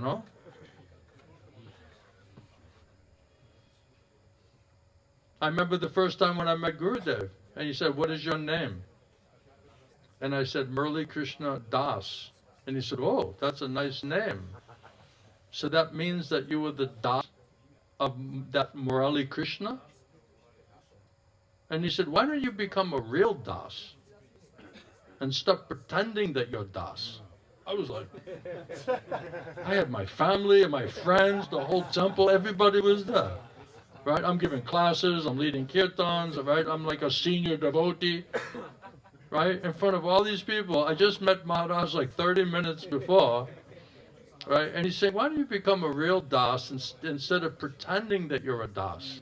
That was not pinching.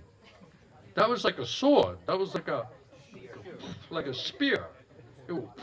It sunk like pretty deep, And I remember at first I was sitting, okay, let's see what this Maharaj has to say, It was just like this, I was puffed up. I thought I was too smart. And the more Maharaj was speaking, the more I started getting humbled out. I could like literally, subtly, and even like grossly, I started to like bend over. First I was like this, okay, let's see what this Maharaj has to say. And the more he's talking, then I started going like this. Then I was like this.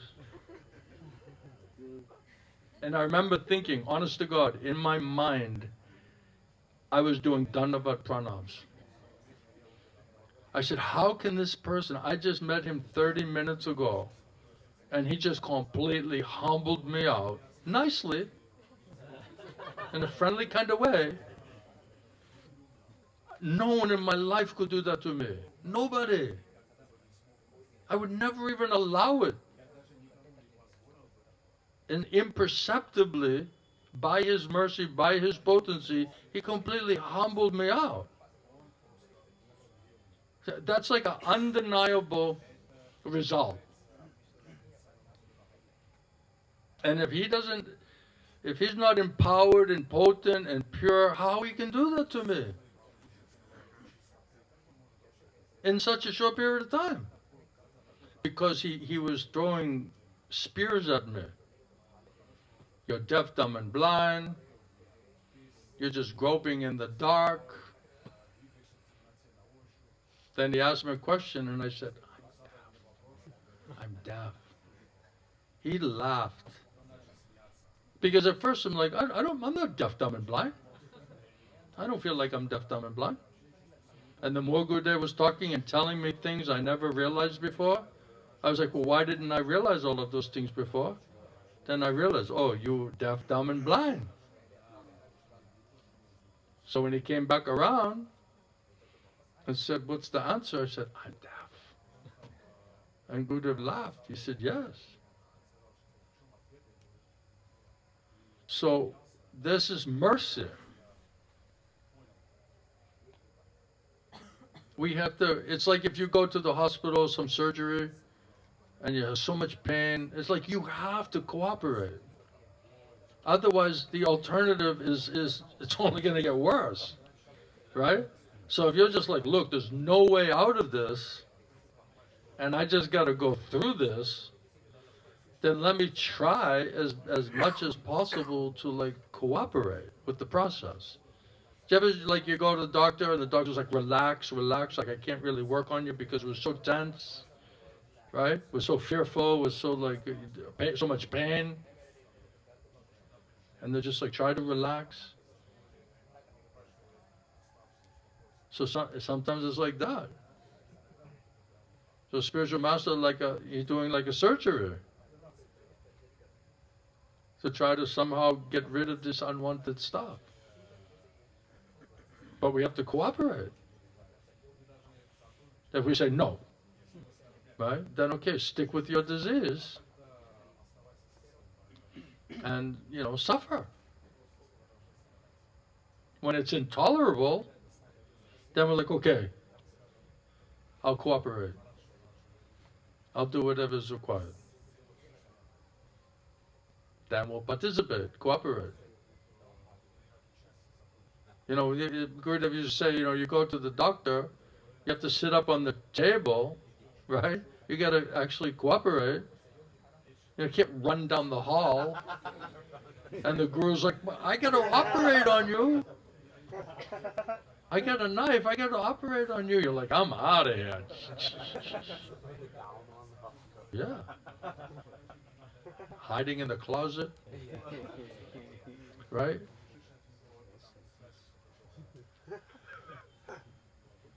So this type of description of the process is not really explained to brand new people. Because Prabhupada said, just chant and dance and take prasad. Go back to Godhead. What's the problem? And Prabhupada said, I had to cheat you a little bit. Had to cheat you because if I told you what's really required, none of you would have come. None of you would have stayed.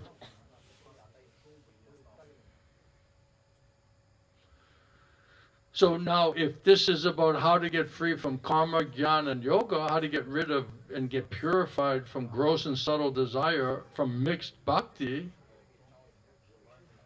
to go to pure bhakti, that means you're signing up for this process of a purification in order to cut out deep-rooted material attachment, gross, subtle material desire. That's what it means to want to become real devotee, Shuddha Bhakta, Prema Bhakta. But there's hardly anyone's interested in that. I remember Gurudev was saying that the bona fide Guru, Prema Bhakta, he's trying to give a prayojana tattva. He's trying to give Krishna prema. He's trying to give us Krishna prema, right? But how many people want this type of guru? Because this type of guru is very heavy and very demanding and trying to discipline us and control us. So if we don't want to be disciplined and controlled and purified and corrected, then we're not serious. So that's why not many people want that kind of guru. They just want some guru who say, okay, just do something for Krishna. Do it with loving devotion. That sounds easier, right? But is that what Krishna wants? Is Krishna actually accepting it? Is it being offered really with unflinching faith and love and devotion, freed from any type of materialistic, gross or subtle desire? Well, that's a whole nother level of education class. Understand? So this is how to practically do it. I'm offering Krishna with loving, I'm offering with Krishna theoretically loving devotion. And I'm doing something for him because I like to do it, and I don't know whether he likes it or not. But I'm doing it with loving devotion, theoretically.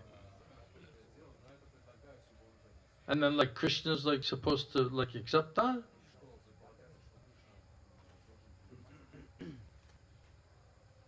It's not real love and devotion. It's partial, artificial, conditional, theoretical.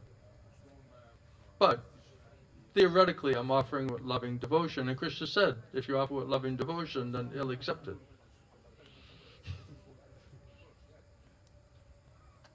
Is this too much information for you? Would you rather like a more simplified, cheating type of vanchana? Prabhupada said, just do what you like to do, but just do it for Krishna. Do what you like to do? Yeah, you like to eat stool.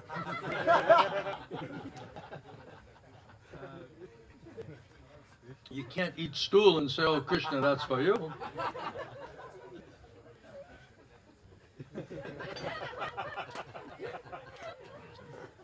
Do what you like to do. In the beginning, you know, somebody was playing guitar, and they're so attached to the guitar, and the guitar is like the guy's wife. He liked his guitar more than his wife. And then what happened was, he said, Prabhupada, you know, I can't give up playing guitar. I'm so addicted, so attached. And Prabhupada said, that is all right. Just chant Hare Krishna. And so anyway, somehow or other, get them to start chanting Hare Krishna, right? So okay, somehow, gradually, you get some piety, some sukriti, some mercy from the process, from Prabhupada, from the Guru, from Shastra. But that very, very beginning instruction, you want to just carry that all the way through your bhakti, all the way up to Prem Bhakti? One time we were talking to one Prabhupada disciple, and we were having a discussion about, Prabhupada said, try to chant and give up the offenses. So come to Namabhas stage, that means chanting without offenses. And then we were saying, and then we were quoting, well, Srila Bhaktivinoda Thakur, he talks about the next stage from Namabhas was the Shuddha Nam. Krishna, because it says that only when you chant Shuddha Nam do you get Krishna Prema. So first come to purified, liberated type of chanting, and then learn how to chant Shuddha Nam, and then you get to Krishna Prema. So he started screaming at us that, you know, we're not interested in what this previous acharyas have said. Prabhupada said, you just chant to give up the offenses, and you just chant Namabhas. So somehow it's like it was like a deviation, to quote the previous acharyas who were discussing the goal. Okay, so first try to chant without chanting without committing offenses. So it's just a gradual purification step, right? First come to anatta nivritti, through anatta nivritti to nishta, right? And then Brahma-bhuta prasanatma, now your liberated state, platform of the soul, Shuddha Sattva platform. Now Krishna says pure devotional service begins. So as long as it's karma, jñāna-yoga, that means anartha, that means it's not classified as pure devotional service. So if you don't get freed from these gross and subtle selfish material desires, then you cannot come to pure devotional service. You cannot come to Kṛṣṇa. Because Krishna is only interested in pure, unalloyed devotional service. Without the mercy of the Guru, and without cooperating and going through that process of purification, how do we get freed from these gross and subtle material desires and attachments which are blocking us from coming to that platform of pure, loving, devotional service? That means the work is not done. The purification process is not completed. That also has to come out. So you say, well, I'm just fine with my bhakti the way that it is. Okay, it's mixed bhakti, and Krishna is hiding himself from you because you have other desires.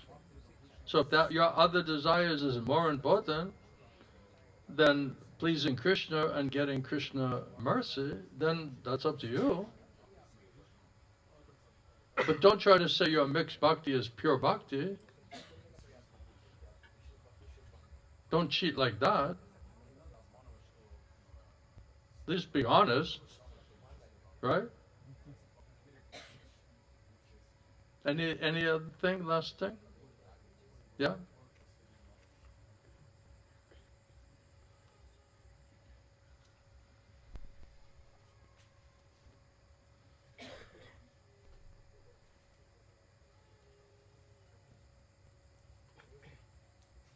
Hare Krishna. Hare Krishna.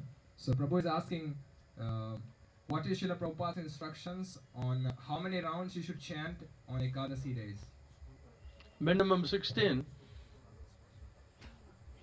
If you can increase more than that, that's great. Any day that you can do more than that. So if we're, eating less and sleeping less, maybe we can chant more.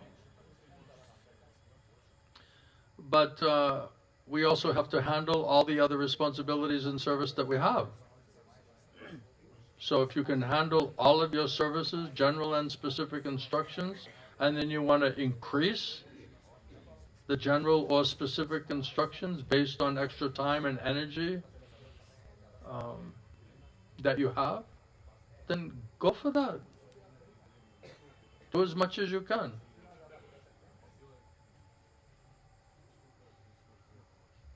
So if you have general specific instructions, that's the priority.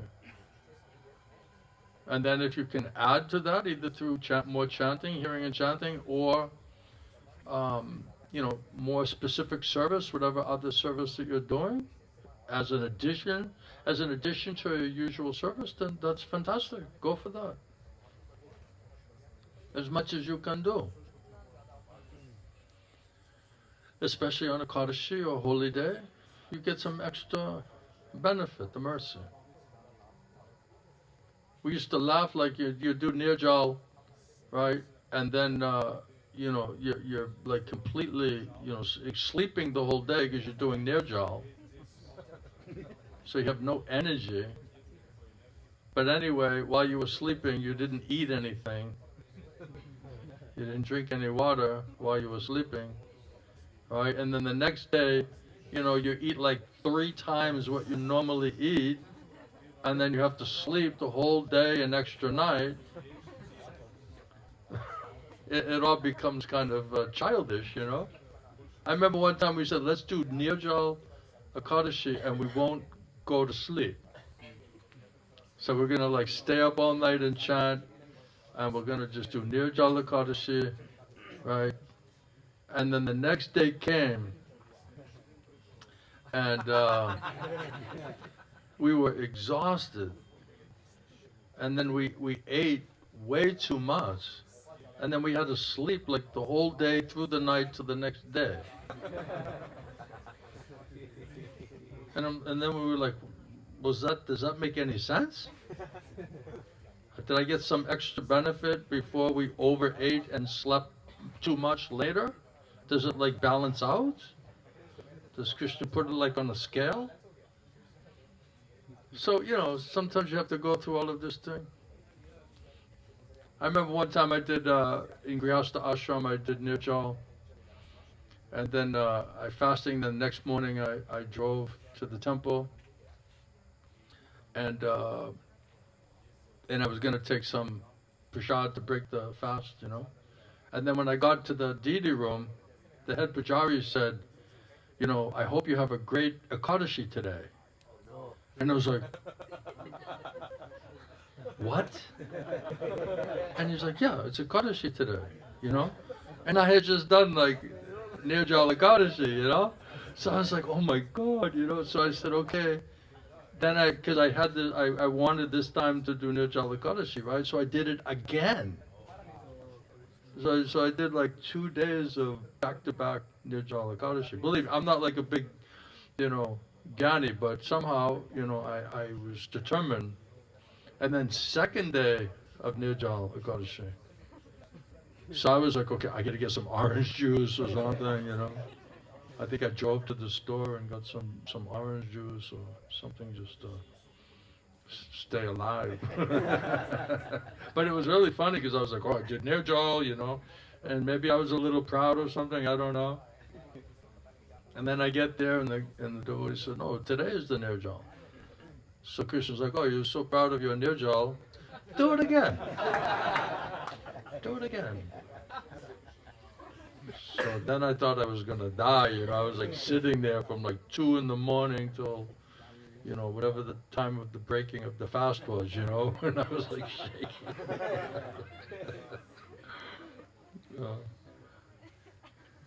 So, you know, just do what you normally do, just do it better, in better consciousness. And then if you eat and sleep less, you may have more energy and time to do more of either chanting or whatever other services that you have. That's the way I look at it. Otherwise, it's all just like, it seems very performative, like a performance. You know, or you do Nirjala and you like hate everybody.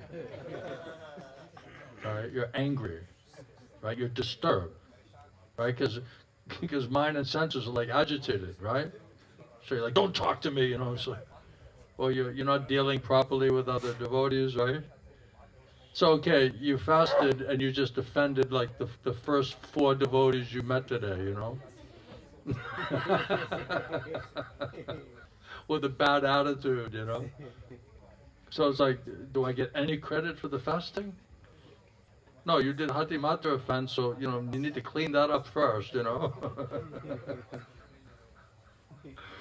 Offended all the Vaishnavas. Because I'm fasting. I'm advanced devotee. I'm doing Nirjala.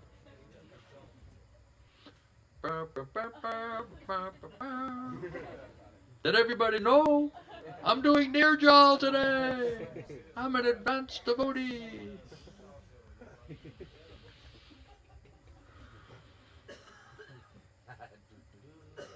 Boom, boom, bang my drum.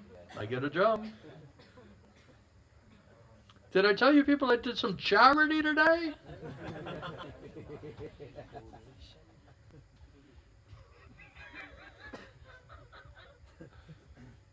Little self-promotion. Anybody else? Yes. You know, we have to go through all of these things and then just think like, what is the real meaning and benefit? You have to see for yourself, isn't it? Hare Krishna, Srila Gurudev. I was just paying attention to what you're saying about spiritual master using his sharp words to remove the coverings of the soul. Using what? His sharp words to get through the coverings of the soul. We need a jackhammer. Yeah. Yes. And that's beyond chopping technique. You need like Elon Musk, like boring, you know. Just try to cut through those layers, you know, like Himalayan mountains of boring. There's a soul in there somewhere. We'll find it gradually. Hello, is there anyone in there? Can you hear me? I mean, I was thinking about it for some time, and I realized that actually I really need that right now. You know? Like, I want to get on the soul platform. I want to become aware of Paramatma. I want to become a more. I don't think advanced is the right word, but Purified? yeah. Yes. Then automatically you'll be advanced. The closer you get to the soul, the more advanced you are. The more purified we become, the more nice qualities we can naturally manifest. So, anyways, I would like to sign up for that process. You're already in it. He's trying to sign up for it. He doesn't know he's already enrolled.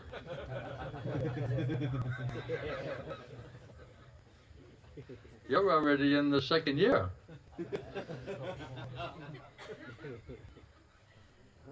Or second month. Yeah, I decided to surrender and sign up for that. I'm like, you're already in it, you already surrendered. It's like, oh, really? Yeah. Thank you for helping me. Thank you, Max. Max looks more peaceful and happy today, doesn't he? That means it's working. Everyone has to, you know, I always say, like, when we start the festival, like objectively, scientifically try to measure, like, your consciousness, your mentality, like, where are you really at, right? And then let's hear and chant every day for a few weeks, and then let's just see day by day, and then ultimately at the end of the festival, like, how much benefit did you get? How much faith? How much strength? How much purity? How much purification? How much are your questions answered? How much are your doubts destroyed? How much clearer is your path in understanding what Guru and Kṛṣṇa are expecting from you? So those are like measurable, undeniable results if the speaker and the hearer are qualified, and we do it in such a way that Kṛṣṇa, Mahaprabhu, and their devotees will bless us, shower their mercy on us, then we can have this type of results. There's nothing more convincing. I remember one time thinking in the class that I was just like, I don't want to be Maya Das, I don't want to be a pretender, I really want to surrender to Kṛṣṇa, I really want to become Krishna Das. So then this thought came to me that if the association is driving you to become more serious about surrendering to Krishna and giving up Maya, that's a very, very good sign. So if you see yourself more determined, more serious to want to surrender to Krishna and get out of Maya, what better proof do you want that you're hearing properly in the right association? Does that make sense? Yes. It's like such an easy snapshot where you can immediately judge whether you're doing properly, hearing properly in the right association. If the end result is that you're more determined to want to surrender to Krishna and do it in the right way, a genuine way, and give up all this other nonsense and get out of Maya, that's a very, very good sign. That's a very great indicator that you're going in the right direction. You may not fully understand the future, but we should be confident that we're heading in the right direction. It's like if you stop somewhere and someone gives you a direction, right? You don't know where you're going. And they say, okay, go up to the corner, there's a firehouse. At the firehouse, take a left. You go up to this street, you'll see a church there. Then take a right, right? So as you're going, you don't know, did I get the right directions or not, right? And all of a sudden you go up, oh, there's the firehouse. Oh, I'll take a left. Then you go up the end of that road, oh, there's the church. Oh, then you take a right. So you're getting confidence that the directions that you got are verifiably, undeniably manifesting. You're going to get more and more confidence that if you just keep going, then you may reach your destination. You'll have confidence that this person, what he said you were going to see, and what you were going to go through, and which direction or instruction you should do, then it's working out. And then all of a sudden you're pulling up to the address, or you're in that area and you know, oh, I know this area, this house is in this area, right? Then you will get faith, confidence. It's not blind because we're depending on Kṛṣṇa. If Kṛṣṇa gives you intelligence and faith, who can give you the right directions, then you just simply follow that. Then you'll see step by step gradually how it is working or how it's manifesting. That will give you more faith and confidence that you're doing right thing, heading in right direction. Step by step. You have to build up your experience and your faith and your confidence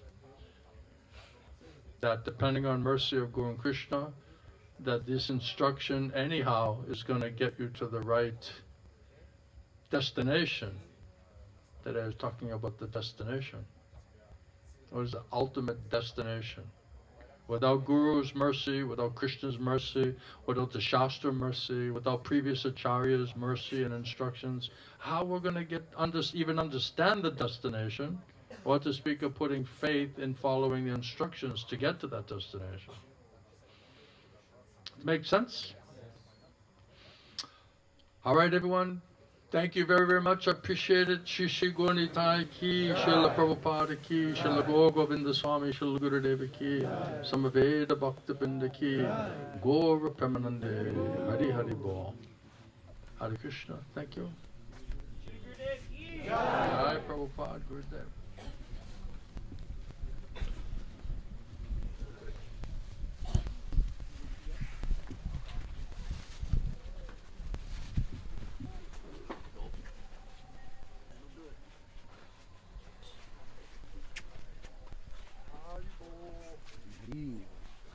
Are you becoming more convinced? What will be the longer, him or the pole? Probably the pole. Where'd you get that? Thank you very much. That's a new one. What happened to the other one? It was cold and wet? Yeah. Fridge. It was a little fridged out, right? A little freezing. I came up here a little cold. That thing was a little too cold. So that today will be program. We wait you in the morning. Yes. And and therefore we put in the fridge and we didn't have time to make it comfortable. Yeah, I thought more people would come if I spoke at nighttime. So there was other people on the way coming, so I thought, let me wait. I knew I could only give one class today. Yes. So it was a nighttime. Something's better than nothing, right? Hare Krishna. Hare Bol.